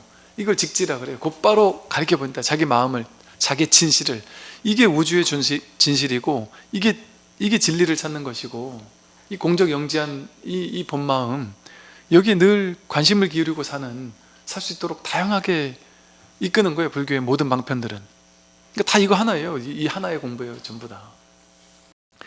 마음이 사람을 잘못되게도 만들며, 마음이 사람을 죽이기도 하며, 마음이 훌륭한 수행자를 만들기도 하고, 마음이 천사를 만들기도 하며, 마음이 사람답게 만들기도 하고, 마음이 짐승으로 만들기도 하며, 마음이 지옥을 만들기도 한다. 이 세상은 오직 마음일 뿐 그 외에 다른 모든 것들은 없다고 보라. 이 마음이 전부 다 하는 거예요. 마음이 여러분을 만들기도 하고, 하늘과 바람과 구름과 들과 모든 것을 이 마음이 만들어요. 천천히 마음 위에서 드러나는 거예요. 그러니까 이 세상에 마음을 가지고 사는 나라는 존재가 와서 살다 가는 게 아니라 마음 하나, 이 바다와도 같고 광대무변한 무량수 무량광인, 시간적 공간적으로 아무 제약이 없는 그 텅 빈 허공과도 같은, 시공에 제약받지 않는 이 법신 비로자나불이라고 할 만한 이 텅 빈 마음 하나, 그 진정한 자기 마음 하나, 그 위에 나쁜 놈도 왔다 가고 좋은 사람도 왔다 가고 내 일생도 왔다 가고 상대방의 일생도 왔다 가고 지구도 왔다 가고 별도 왔다 가고 구름도 왔다 가고 모든 것이 그냥 이 마음 위에 왔다 가는 거예요. 바다 위에 파도 치듯이. 태양도 하나의 파도예요. 은하계도 하나의 파도고, 내가 욱하고 화내는 것도 하나의 파도고. 근데 이 모두가 뭐가 해요? 바다가 하죠. 바다가. 모든 파도는 전부 다 물이잖아요. 바다잖아요. 모든 사람이 잘못되는 거, 사람을 죽이는 거, 훌륭한 수행자를 만드는 거, 천사를 만드는 거, 전부 다 마음 하나가 하는 거예요. 마음 하나가. 그러니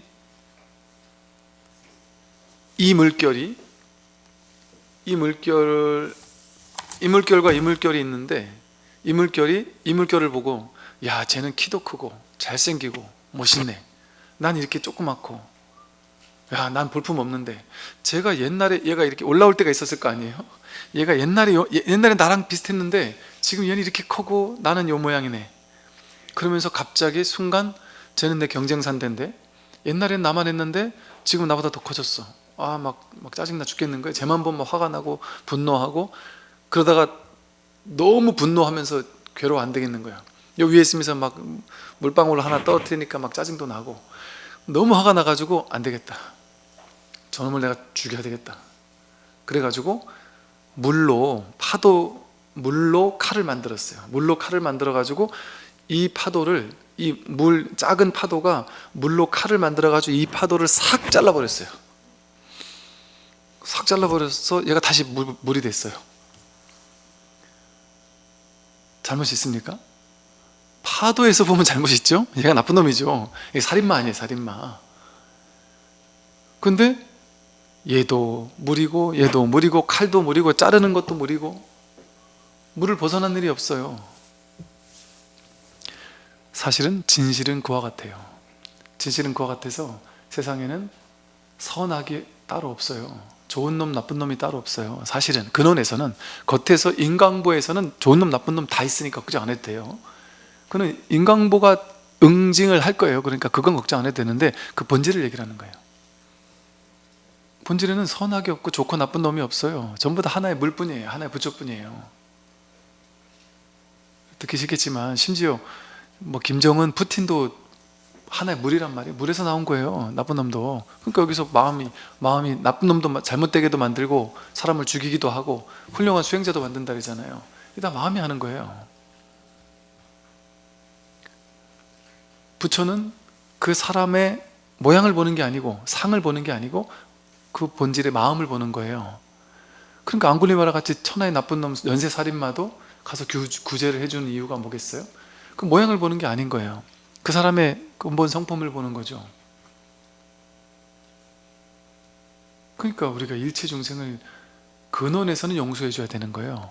겉으로 드러나는 그 죄는 응징하더라도, 죄는 미워하더라도, 사람은 미워하지 마라 하는 게, 죄는 미워하더라도 그 진짜 참사람, 그 죄의 겉에 드러난 모양, 인과응보 그 이면에 있는 그 사람의 본질, 그것은 나와 다르지 않은 참선품을 함께 쓰고 있으니까, 겉에 드러나는 것은 응징하고 법적으로 재판도 하고 할 건 다 해야 되겠지만, 근원에서는 그 모두가 뿌리가 다르지 않다라는 사실을 깨달아야 하는 거죠. 그렇게 되면 선악 그 너머를 이야기하게 돼요. 그러니까 이 진리는 선악을 얘기하면서 선은 갈고 닦아야 돼, 악은 버려야 돼, 이렇게 얘기해서 선을 갖고 닦기 위해서 열심히 애쓰도록 하고, 악은 버리기 위해서 열심히 애쓰도록 만드는, 그래서 선을 실천한 사람과 악을 실천한 사람을 둘로 나누는, 이거는 진짜 진실에 가까운 가르침이 아니에요. 뭔가 자꾸 하라는 거, 이거 좋은 거니까 자꾸 해. 너는 잘했구나, 상 주고, 넌 못했구나, 지옥 갈 거야 하고 상벌 주고 이러는 게 사실 그게 좋은 가르침이 아니에요. 사람을 자꾸 뭔가 하게 하잖아요. 물론 그 이제 방편으로 그렇게 하는 거는 인정이죠. 왜? 다 그래서 방편으로 그렇게 하는 거예요. 방편으로 현실 사회를 이렇게 밝게 만들어야 되니까, 종교의 대사회적 역할인 거죠. 그건 어찌 보면. 그러니까 선악을 지키도록 이렇게 하는 거예요. 그게 또 그 조직을 잘, 종교단체라는 조직을 잘 유지하기 위해서는 현실적인 법칙도 필요하니까. 근데 그 근원을 놓치지 않아야 되는 거죠. 근원에서는 선악이 본래 돌이 아니구나 하는 이 진실을. 그래서 전부 다 지옥을 만드는 것도 마음이고 짐승을 만드는 것도 마음이고, 마음 하나가 전부 다 하는 거예요. 그러니까 내가 내 마음을 깨달으면 지옥도 내가, 천상도 내가, 그게 그냥 나 하나 한 거야. 나 하나, 마음 하나인 거예요. 그게 다. 그러니까 죽고 나서 지옥 가면 어쩌지 하고 두려워할 필요가 없습니다. 저 외계 생명체들이 지구를 와서 공격하면 어쩌지? 그 걱정이 없어요. 외계 생명체가 마음 하나 써서 외계 생명체가 비행기를 만들어 가지고 일로 온다니까요. 걔가 마음 하나 써서 하는 거예요. 똑같은 자기 마음 하나밖에 없어요. 이게 온 우주 전, 그러니까 부처님이 우주의 진리를 깨달은 분이잖아요, 부처님은. 그럼 부처님은 안드로메다 가봤습니까, 부처님이? 안 가봐도 아는 거예요. 바닷물을 다 찍어 먹어봐야 짠지 알아요. 그럼 딱 찍어 먹으면 바닷물 전부 다 짠지 아는 거예요. 부처님은 그냥 이 마음 하나 깨달으면 온 우주 전체가 마음 하나고, 부처님이 안드로메다 가면은 어떻게 생긴 외계인들이 몇만 명이 몰려 살고, 또 저 어느 별에 가면 어떤 외계 생명체가 산다, 이걸 다 아는 게 아니에요. 부처님이 다 안다고 하니까 그런 걸 다 안다는 얘기가 아니에요. 세세한 상은 다 모르더라도 그게 전부 다 바다일 뿐이구나, 전부 다 마음일 뿐이구나, 바다 위에 파도가 어떻게 생기고 사라질지는 인연 따라 달라지니까 그것까지 다 아는 게 아니에요, 부처님이. 그게 그래봐야 다 바다야, 이걸 아는 거예요. 이걸 이 한 문제 푼 거란 말이에요. 하나를 아는 거예요, 부처님은. 그러니까 부처님이 나타났다고 해서 막 삼성그룹에서 부처님 모셔가가지고 이거 연구를 하는데 이거 어떻게 해야지 이거를 만들 수 있습니까? 뭐 전기차 배터리를 만들어야 되는데 이거 지금 뭐 몇 시간 간다고 하던데, 한 번 충전하면 몇 시간 가는데 이거 한 번 충전하면 한 달씩 가는 배터리 충전기, 충전 30분 하면 한 달 가는 충전기, 부처님 제발 만들어 주십시오. 이거는 지식을 알 것 같으면 부처님이 깨닫고 난 사람한테 그거 물어보면 되잖아요. 그러면 깨달은 사람이 아주 그 주가가 아주 올라가겠죠. 모든 대기업에서 다 모셔가려 되겠죠. 근데 깨달은 사람을 대기업에서 모셔가 봐야 별 도움이 안 돼요. 그 배터리에 대해서 하나도 모르니까 아무것도 모르죠. 마음을 어루만져 줄 수 있는 거지, 그 괴로움을 해결해 줄 수 있는 것이지. 그래서 그 배터리에 막 집착해서 내가 이거를 만들어 가지고 진짜 세계 어마어마한 부자가 우리 회사가 돼야 돼, 이렇게 한, 그거는 돼도 되고 안 돼도 되는 거야. 그거 다 허상이야. 그거 열심히 하는 건 좋은데 그것도 집착이니까 최선을 다하되, 그렇게 돼도 좋고 안 돼도 좋고, 네가 못 만들면 남이 만들 수도 있고, 네가 반드시 만들어서 반드시 우리 회사가 대단해 부자가 돼야 돼라는 그 생각만 내려놓으면 행복해져. 그 얘기는 듣기 싫단 말이에요, 우리는. 아니요, 부처님 그거 싫고 내가 해야 됩니다. 내가, 우리 회사가 해야 됩니다, 이렇게 생각한단 말이에요. 그거 왜 우리 회사가 해야 돼요? 누구나 하면 우리는 다 누렸을 수 있는데, 누군가 다 해놓은 거 우리는 지금 마음 편하게 돈 얼마 내가지고 버스 타고 지하철 타고 이렇게 왔잖아요. 그 다 누군가가 개발 발전해 놓은 거 우리가 이렇게 다 누려 쓰고 있잖아요. 누려 쓰는 건 이게 돈 공짜국처럼 싼데 뭐로 내가 그걸 만들어 가지고 막 그냥 그렇게 하려래요. 그렇게 해봐야 죽도록 그렇게 막 평생 연구해, 그거 하나 연구하기 쉽지 않을 거 아니겠어요? 죽도록 노력해야? 근데 죽도록 노력해서 평생 그걸 만들었어요. 그래서 무슨 뭐라 합니까, 뭐 이렇게 뭐 상장을 해가지고 어마어마한 대박이 났는데, 이미 난 나이가 벌써 한 80, 90이 됐고, 난 벌써 이제 말기 암 판정 받았다, 예를 들어. 그거 하느라고 세상에 기여는 했는데 한평생 지나가 버린 거 아니에요. 근데 자기 목숨 끊어지고 나면 그게 평생 그거 하나 연구하려고 길을 썼는데 의미 없잖아요. 옛날에 그 이제 그 배를, 지구 반대편을, 인도를 발견하겠다 했던 사람들이 인도로 가야 되는데 배를 만들어서 인도까지 오는데 100년 가까이 걸렸다 그랬죠. 그 말이 뭐냐면, 앞에서 연구하던 사람이 이만큼 가다가 죽고 또 이만큼 가다 죽고, 또 연구한 그 데이터가 남아가지고 또 누군가가 또 가고, 좀 더 가고 좀 더 가고, 얼마나 많은 사람이 그거 하나, 이 항해술 발견하고 발전하게 만들어 가지고 무사히 인도까지 올 수 있는 그 항해술을 만들었겠어요? 지금은 우리가 그거 할 필요 없잖아요. 그냥 돈만 내면 그냥 바로 가 쓸 수 있잖아요. 그러니까 그때는 그게 막 그냥 얼마나 중요한 거였겠어요. 그것만 해버리면 진짜 엄청난 부를 누릴 수 있다고 생각하면서 그거를 했을 거 아니겠어요. 근데 지금 우리가 봤을 때는 그게 뭐라고 그렇게 목숨까지 걸어가면서 쟤네들이 저렇게까지 했을까. 그러니까 지금 내가 생각했을 때는 이게 어마어마하게 중요한 것 같지만, 큰 역사에서 이렇게 내려다보면, 그래서 달나라 가서 지구를 보면 그렇다 하듯이 삶 전체를 조망하는 이 관의 입장에서 전체를 바라보면 내가 그렇게 중요하다고 여기는 이게 아무것도 아니라니까요. 나에겐 엄청 중요한데 아무것도 아니라니까요. 그러니까 머리카락 하나 하얘지는 게 뭐가 중요하겠어요, 세상에서. 근데 그걸 중요하다고 여기기 시작하면 본인은 스트레스 받을 수 있잖아요. 그러니까 남들이 이 80억 인구 중에 한 명이 나한테 너는 능력도 없고 정말 넌 얼굴 왜 이렇게 상했니? 이 말 한마디를 누군가가 했다. 그게 이 세상에 뭔 영향을 미쳐요? 그게 뭔 의미가 있어요? 근데 나는 그걸 붙잡아 버리면 스트레스 받아 죽겠는 게 된단 말이죠. 그래서 사실은 세상은 그렇게 인연따라 생기고 사라질 뿐이지 그 근본에는 아무 일이 없어요. 아무 일이 없습니다. 그냥 이 마음 하나뿐이에요, 세상은. 너무 심플하고 단순한 거예요. 그러니까 이 드러난 모든 것들이 전부 다 마음이에요, 그냥. 근데 이 마음은 실체가 없어요. 모양도 없고 크기도 없고. 그러니까 어젯밤 꿈에 등장인물이 많았잖아요. 등장인물이 많았고 뭐 세상이 있고 우주 있고 빌딩도 있고 뭐 많았을 거 아니에요. 뭐 어떤 분들은 뭐 그 저보고 이제 농담 삼아 저보고 스님 바쁘시죠? 제가 요즘 따라 스님이 밤에 자꾸 찾아오신다고. 도대체 몇 명 한테 찾아가냐고. 제가 찾아가는 걸까요? 본인들이 그걸 자기가 만든단 말이에요. 순식간에 만든단 말이에요. 부처님도 만들고 예수님도 만들고 막 푸틴도 만들고 순식간에 그냥 단박에 그 꿈의 세계를 단박에 만들어 버려요. 꿈의 세계가 만들어지는 건 순간이잖아요. 모든 건 단박에 이루어져요. 분별이. 꿈속에서 뭐 옛날 이만할 때부터 이렇게 막 이게 역사가 막 이어오면서 그렇게 시작되는 꿈은 없잖아요. 아담과 이브에서부터 막 뭔가 이렇게 막 꿈이 시작되는 게 없잖아요.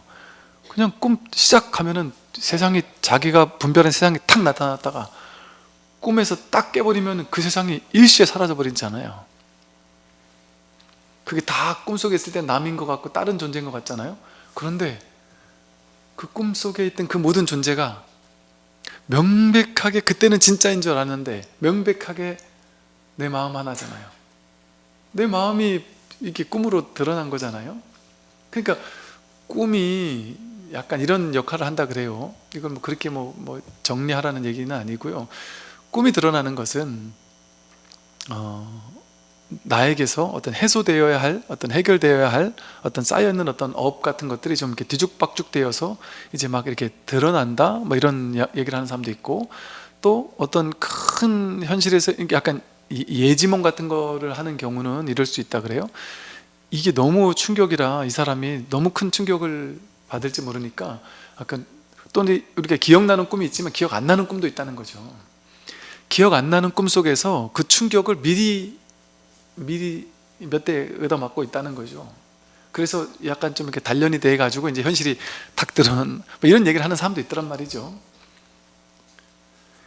즉 자기 마음이 드러났다는 거 아니에요. 그 꿈이라는 것은 그 꿈도 마음이 드러나서 꿈을 만든 거잖아요. 근데 그건 다 동등한 마음 하나잖아요. 내 마음 하나잖아요. 내 마음 하나가 그 우주를 어젯밤에 만들었잖아요. 근데 우리 참마음 하나가 지금 이 우주를 만들었단 말이죠. 이 우주를 만들게 누구 마음일까요? 내 마음이란 말이에요. 각자 자기 마음, 내 마음이란 말이에요. 내 마음이 이걸 진짜로 이걸 만들었는데 진짜 같잖아요. 왜? 분별의 꿈을 꾸고 있으니까. 지금 꿈속에 있는 거예요. 우리가 지금 분별을 꿈꾸고 있단 말이죠. 그러니까 이게 진짜 같은 거예요. 근데 이것이 어젯밤 꿈처럼, 그러니까 꿈이 참 절묘하지 않습니까?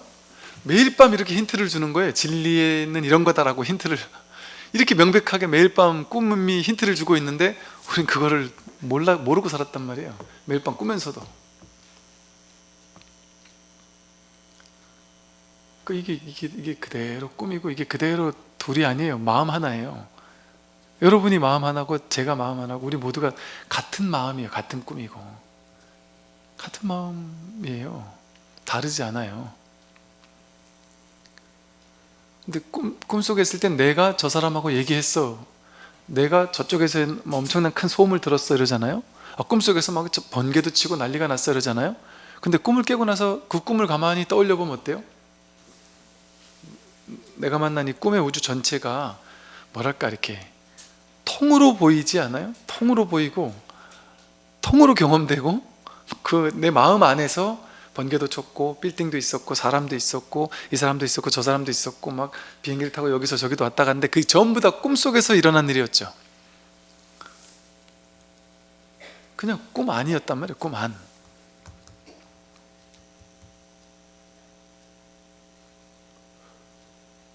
이 우리의 진정한 마음이 바로 그와 같단 말이죠. 근데 이거는 그렇다고 해서 완전히 죽어 있는 건 아니에요. 그냥 인연, 그 꿈은 실제가 아니잖아요. 그러니까 이건 다 허상이라서 실제가 아니에요. 지금 여러분 몸, 여러분이라는 존재, 여러분 삶이라는 어떤 인생, 살아왔다는 삶의 모든 것들, 그게 실제가 아니란 말이에요. 다 꿈과 같단 말이에요. 근데 그렇다고 아예 없다고는 또 할 수 없어요. 명백하게 분명하게 살아있는 게 있으니까. 몸은 내가 아니지만 이거는 지금 이렇게 살아있잖아요. 내가 이렇게 느끼는 거, 소리 듣는 거, 감각을 느끼는 거, 한 생각 일으키는 거, 이걸 통해서 분명히 이걸 알아차리는 놈이 있구나. 알아차리는 놈이라는 것도 틀려요. 알아차리는 놈이 이걸 알아차린다 이렇게 생각하잖아요. 그게 아니에요. 알아차림 그뿐. 봄, 경험, 삶, 암, 이 깨어있음, 이 깨어있음 이뿐이란 말이에요. 그냥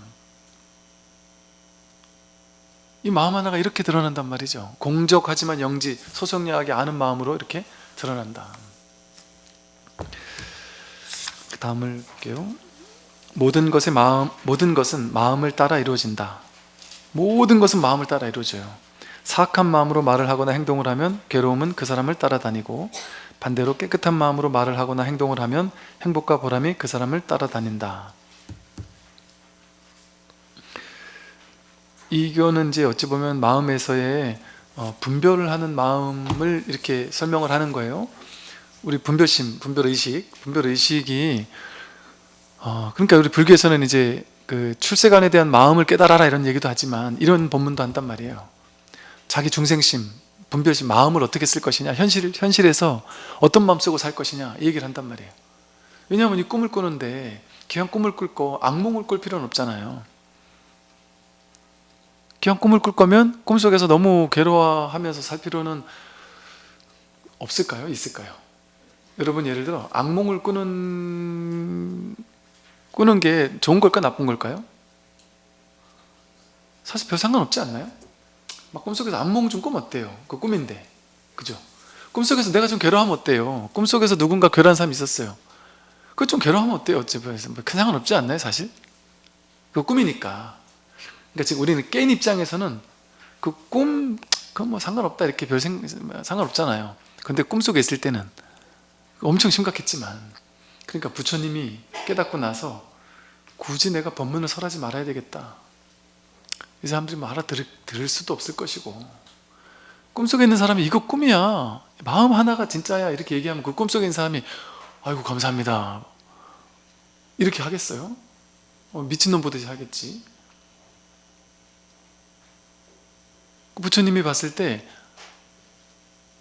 그러니까 불교에서는요, 어디 사종교처럼 막 아파트 띵동띵동 하면서 법을 전하러 왔습니다, 문 열어주십시오 이러면서 막 신도님들 막 교육시켜가지고 포교하라고 막 나가서 전단지 나눠주고 막 뭐 하라고 이렇게 시키지 않잖아요. 그러니까 불교는 되게 편한 종교예요. 여러분, 불교라는 종교 진짜 쉽게 안 시키잖아 그런 거요. 민망하잖아요. 그런 것도 때로는 얼굴 초판도 깔아야 되고. 근데 우리 어릴 땐 시켰어요. 또 저 대학 다닐 때도 무슨 뭐 포교 뭐 대회 한 달 해가지고 막 길거리 가서 막 사람들한테 나눠주고 많이 했어요.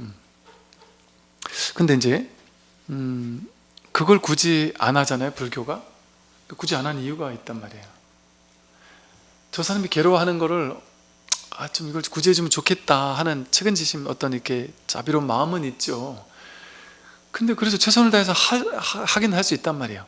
근데 그 사람이 아직 시절이 안 되면 아무리 해도 안 되거든요.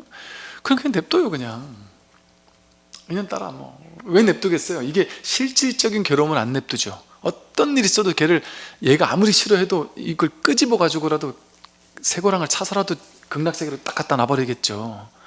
안 그래요? 네가 아무리 나쁜 거라도 네가 싫다고 하면은 오케이, 인정, 네 알아서 해, 이렇게 한단 말이에요. 불교는. 왜 그러냐면 그 괴로움이 실체적인 괴로움이 아니기 때문에 그래요. 자기가 괴롭다고 착각하고 있는 거예요. 그러니까 마치 저것과 비슷해요. 여러분 어른이잖아요. 어른 입장에서 이제 중학생, 고등학생 애가 어느 날 갑자기 태어나서 처음으로 사랑이라는 걸 하기 시작해, 짝사랑을 하기 시작해서 엉엉 울면서, 아니 고등학생 애가 엉엉 운다니까요. 막 자기 여자친구랑 헤어졌다면서 막 엉엉 울면서 죽을 것처럼 울면서, 근데 장병들이 정말 막 그냥 그 등치 큰 멀쩡한 애가 눈물을 펑펑 쏟으면서 울면서, 나는 정말 그 친구에게 버림받으면 나는 정말 죽을 겁니다. 저는 그 친구 없는 인생은 살 수가 없습니다. 저는 제 모든 겁니다. 저는 제 목숨 바쳐 사랑할 수 있고, 저는 누구 둘 중에 누가 하나 죽어야 된다면 저는 제가 죽을 수 있고요. 모든 걸 다 갖다 바칠 수 있는 준비가 되어 있어서, 근데 그 친구가 찬단 말이죠. 그러니까 군에 오면은 그냥 차여요. 무조건 그냥. 그러니까 기본으로 차여요. 그럼 저는 이제 항상 신병들 들어오면은 항상 이렇게 주입을 시켜 가스라이팅을 해요. 여러분 여자친구 있는 사람 손 들어보세요. 손을 탁 들어요. 야, 막 80명이 손을 들었다 그러면, 야, 이 중에 한 10명 남으면 진짜 대단한 거고, 한 70명은 다 깨질 거고, 아마도 그 기본 같으면 거의 다 깨질 확률이 있다 이러면 막 난리가 나요. 막 오 이러면서 어떻게 그럴 수 있냐 이러면서 막 박수 치는 애들 있어요. 여자친구 없는 애들, 막 깨지고 들어온 애들. 처음에 그런 얘기 듣기만 해도 막 되게 막 인상 막 쓰고 막 진심으로 화내는 친구들도 있어요. 막 듣기 싫어하는 친구들도. 근데 그 얘기를 한 번, 두 번, 세 번 계속 해주다 보면 이 친구들이 마음에서 조금씩 준비를 해요. 아, 그래, 맞아, 혹시 몰라, 100%가 어디 있겠어, 하나 해줄 수도 있지, 알 수 없지. 그 제가 요즘엔 잘 지내야 될 때, 아이 스님 저한테 묻지 마세요. 우리 군종병들은 친하니까 저한테 묻지 마세요. 저는 무조건 안 헤어진다니까요. 걔가 저한테 목맨다니까요. 저는 절대 안 헤어지니까 걱정하지 마세요. 너는 안 좋아해? 아니 저도 좋아하죠. 저도 엄청 좋아하죠. 그래서 근데 넌 뭘 믿고 그렇게 당당해? 알 수 없다? 그렇게 얘기를 하면은 이 친구가 그러는 거예요. 제가 다 조치해 놨습니다. 어떻게 조치를 해놨는데 그랬더니, 제가 입대할 때 얘랑 같은 과, 같은 반, 같은 과 내 친구, 얘 친구, 그 친구 걔하고 셋이 같이 왔다는 거예요. 군에 입대하면서 얘한테 잘 부탁해. 얘가 잘 부탁해 이 말은 속으로 얘가 딴 남자 안 만나도록 나 없는 동안 잘 단돌이 해라 이 소리를 한 거죠. 그래가지고 이제 얘가 이제 그 감시도 하면서 이제 의리로 힘들다고 하면 같이 만나주기도 하고 이러면서 이제 큰일 날 일을 한 거죠. 돌아가면서 엉엉엉 울면서 이제 기대서 울다가 괴롭다라면 한 잔 먹어주고 하다가 둘이 바람나는 경우가 많다니까요. 되게 많더라니까요. 꽤 여러 건 저는 만났거든요. 근데 그때의 그때는 젊었을 때 애들에게는 그 우정이라는 것도 엄청 중요하잖아요. 사랑도 중요하지만 이 세상 무너질 일이죠. 세상에 제일 중요한 우정과 사랑이 하루아침에 무너져 버려요. 꼭 이렇게 사랑하던 두 우정과 사랑이 갑자기 증오로 바뀐단 말이에요. 이거 야 그래도 너희들 둘이 사랑해서 다행이다, 응원해주마 이러겠습니까? 응원 죽어도 못해요. 뭔 얘기를 하다 이런 얘기까지 하게 됐나 모르겠어요. 그래서요, 그 아주 중요한 것이 뭐냐면 이 현실 세계에서는요, 현실 세계는 단순해요. 간단해요. 어찌 보면 현실 세계는 마음 내는 대로 그렇게 훈습이 되는 거예요. 그러니까 이거는 연습하면 되는 거예요. 그래서 현실 세계는 연습하면 되는 거예요. 이 출세관은 연습한다고 되는 게 아닌데 문득 깨달아야 되는 건데, 현실 세계는 연습하면 되기 때문에 현실 세계를 바꾸고 싶다, 연습하면 돼요. 어떻게 연습하는 거예요? 착한 말, 예쁜 말, 따뜻한 말을 쓰고 착한 행동을 자꾸 하고, 자꾸 뭔가를 사람들에게 이렇게 연습 삼아라도 사람들에게 뭔가 작은 거 하나라도 나누어 주고, 그 나눠줄 게 없으면 따뜻한 미소라도 주고 칭찬이라도 한마디 해주고 웃어주고 또 예쁜 행동을 하고, 이렇게 좋은 어떤 긍정적인 마음을 한 번 갖고 또 번 갖고 세 번 갖고. 근데 그것을 머리에서 갖는 것보다 가슴으로 이제 느끼면서 정말 그런 점에서 우리가 이제 자신의 삶에서 장점을 찾아보는 거 있잖아요. 그리고 고맙고 감사한 점을 찾아보는 거, 그런 것들이 방편으로는 아주 좋은 방편이 될 수 있어요. 왜냐하면 저거 비와 비슷하거든요. 이렇게 어떤 스님이 이제 옷막을 짓는데 한 1000개 되는, 예를 들어 1000개 되는 벽돌을 쌓았다. 근데 다 싸고 나서 뒤에 가서 보니까, 하루 종일 쌓는데 다 싸서 뒤에서 보니까 2개가 삐뚤어졌다는 거죠. 그래서 큰일 났다, 이거 2개 저거 완전 망쳤다고 하고 막 절망하고 있었어요. 이걸 다 부숴가지고 어떻게 다시 짓나. 그것도 위에가 아니라 저 밑에 있는 것 같으면 다 무너뜨려야 되잖아요. 너무 스트레스 받고 있는데 옆에서 큰 스님이 지나가다가 완전하다, 지금 이대로 완전하다 이러고 가더라는 거예요. 저 스님이 지금 나보고 지금 장난하시나? 이게 어디가 완전하냐? 스님이 안 보입니까? 이렇게 했더니 그 스님이 그러더라는 거죠. 야, 998개 벽돌을 잘 해놓고 2개 잘못됐는데 넌 999점을 안 보고 2점짜리 마이너스만 보냐? 오늘 999개가 8개가 잘 됐고 2개 잘못된 게 왜 실패냐? 성공이지. 그거 성공 아니에요, 그거? 근데 우리는 잘못된 것만 확 도드라져 보이잖아요. 보이듯이 나에게 있어서 장점이 안 보여요. 사람은 장점이 990개가 있어도 단점 10개가 더 눈에 들어온다니까요. 그러니까 자기에 대한 장점을 볼 줄을 몰라요. 왜? 보려고 생각을 안 하니까.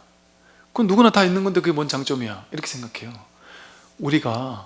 제가 진짜 인도 갔다가 느꼈던 것이요, 야, 진짜 내가 있다면, 내가 인도에 태어나지 않고 한국에 태어났다는 자체만으로도 정말 어마어마한 최상의 장점인 거고요. 여러분이 옛날에 진짜 원시시대 태어나지 않고 지금 태어난 것만으로도 이건 뭐 상상할 수 없는 장점 아니에요? 이건 뭐 그냥 따지려고 하면은 장점 아닌 게 없어요. 그냥 이렇게 살아있음 자체가 장점이고요. 지금 죽어가는 사람 앞에서는 내가 이렇게 살아있는 게 얼마나 큰 놀라운 고맙고 감사한 일인 거예요. 그게 전부 다 이 998개 안에 들어가는데 우리는 그걸 안 봐요. 자기의 고맙고 감사한 점. 제가 코가 막혔어요. 제가 오른쪽 코가 자꾸 막혀요. 왼쪽 코는 뚫려있는 장점이 있는 거 아니에요? 말하자면 어디가 안 좋아요 하면 딴 데는 좋다는 거 아니에요. 저 사람 꼴 보기 싫어요 이러면은 저기 멀쩡하게 눈이 이렇게 장님이 아니란 얘기 아니에요. 엄청난 장점, 엄청난 정말 감동 어린 삶이 너무나도 광활하게 펼쳐져 있는데도 불구하고 우리 분별의 의식 자체가 이것과 똑같은 거예요. 안 좋은 단점 2개만을 도드라지게 확 더 크게 보이는 거예요.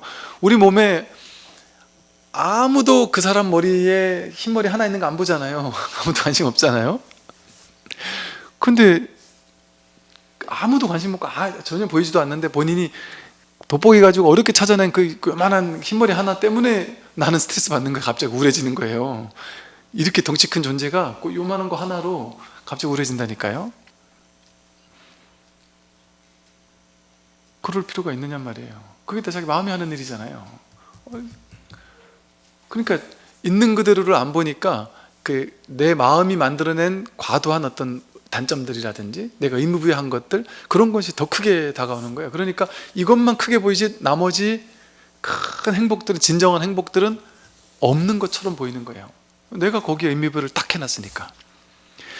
진짜 우리 삶에서 정말 중요한 것은 돈 1000억 1조 원 버는 것보다 더 중요한 것은 여러분이 벌 필요 없는 거거든요.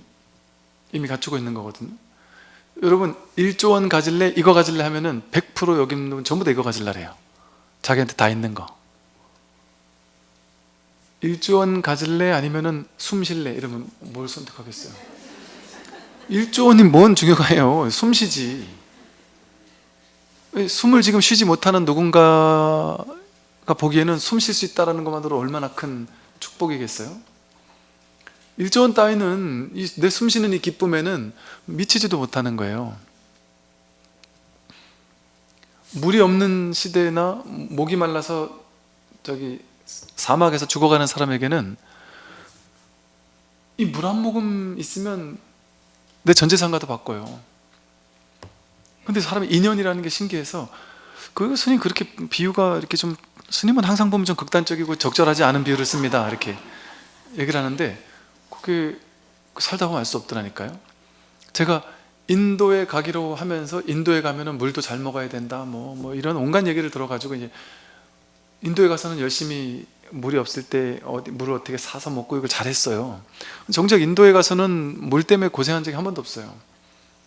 근데 인도 히말라야 가기 전에, 한국에서 히말라야 가기 전에 연습한다고 설악산 올라갔다가 물을 안 챙겨 올라가는 바람에 진짜 죽을 뻔했다니까요.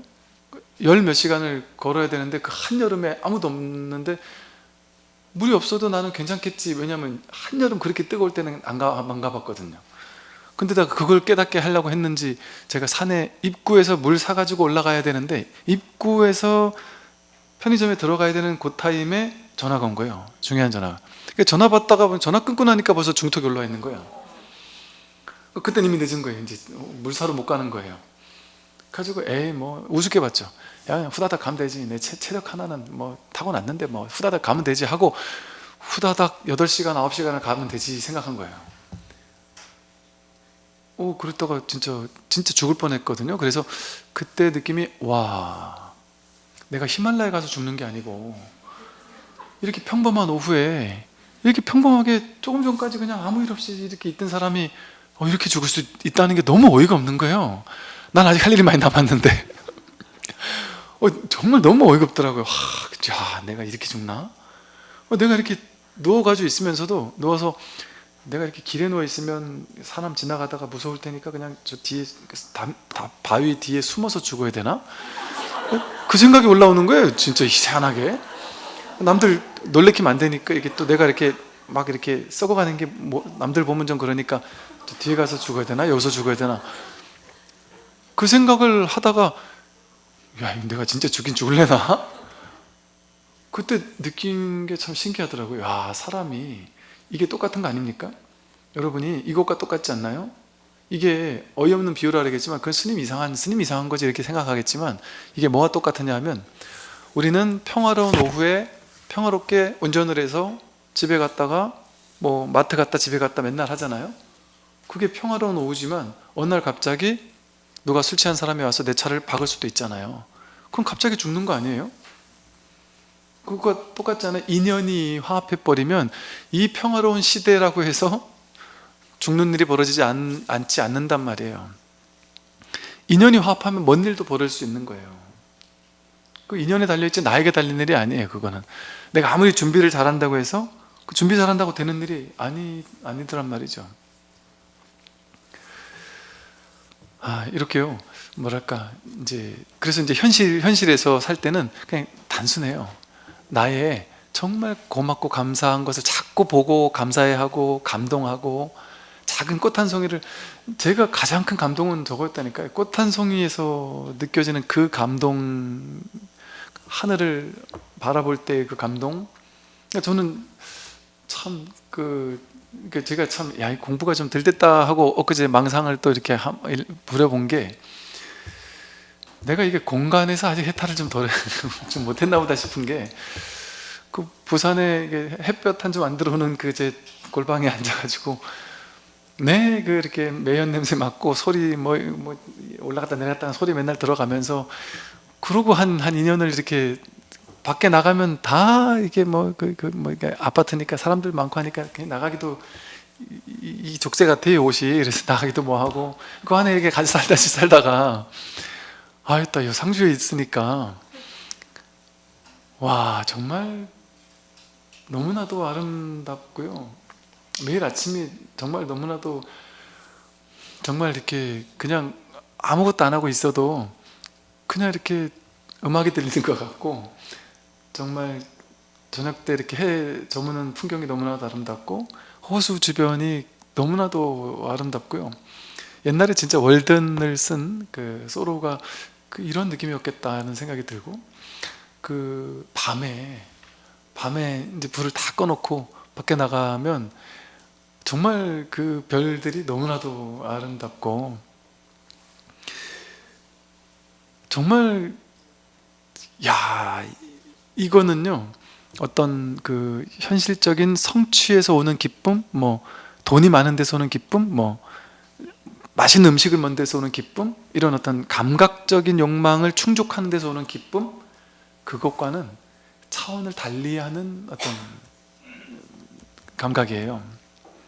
근데 그것을 모르는 사람은 가난한 사람이에요. 진정한 기쁨이 뭔지, 이미 본래 주어져 있는 이 완전한 기쁨을 누릴 줄 아는 감각이 닫혀버린 사람인 거거든요. 얼마나 서글픈 사람이에요. 그 어떤 사람이 그럴까요?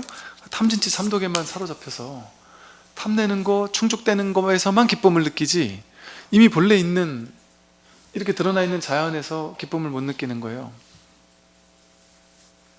근데 이 감각을 저는 여러분들이 정말 이게 알았으면 좋겠는 게, 이게 누구나 가능하다란 말이죠. 제가 장병들에게, 강원도 양구에 있는 장병들에게 얘기를 맨날 했더니 처음엔 욕을 하다가 나중에는 그 20대 장병들이 정말 꽤 여러 명이, 우리 법당 나오는 여러 명의 친구들이 나중에는 저한테 그 얘기를 많이 했거든요. 와, 스님, 전 처음에 스님 맨날 저 얘기 해서, 그때 제가 너무 자연에 꽂혔을 때기도 했고, 맨날 저 얘기를 해서 참 저 정도 병이다 싶더라는 거예요.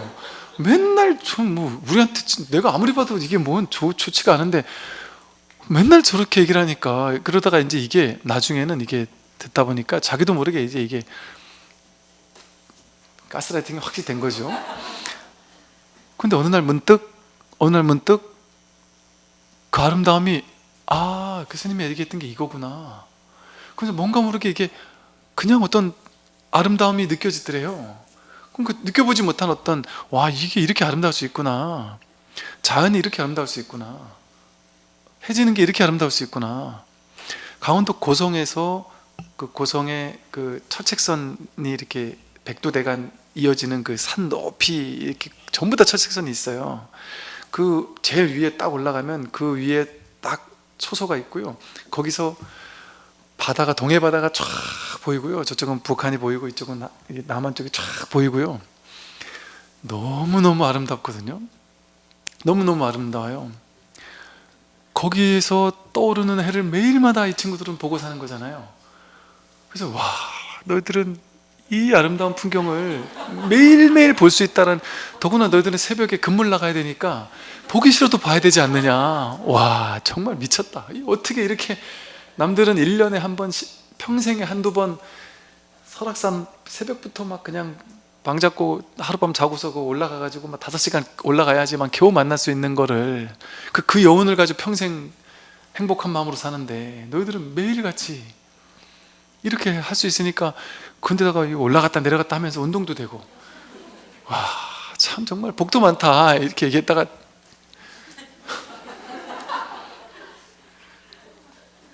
근데 그게 시간이 지나면서 그 친구들이, 정말이네요 스님, 해 뜨는 게 이렇게 아름다울 수가 없어요. 정말, 와, 이거를, 그래서 그런 얘기를 하는 거예요.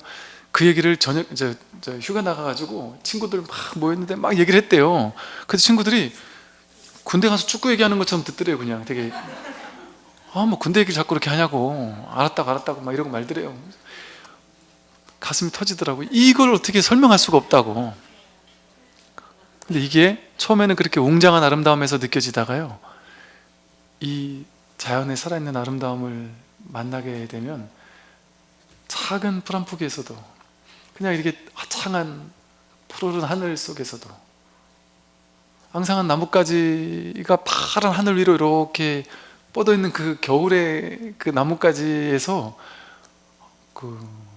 이거 말로 표현할 수 없는 어떤 고요한 충만감, 뭐라고 얘기할까요? 그런 것들을 느껴요.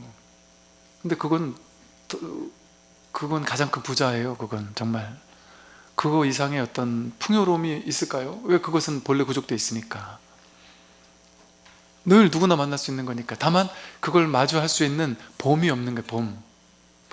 분별로 해석해서 보는 것만 봤으니까, 나무를 봐도 이게 돈이 안 되네 이렇게 생각하거나, 이게 나한테 뭐에 좋은데 뭐 이런 것만 생각하면 나무를 봐도 나무를 보지 못하는 거예요.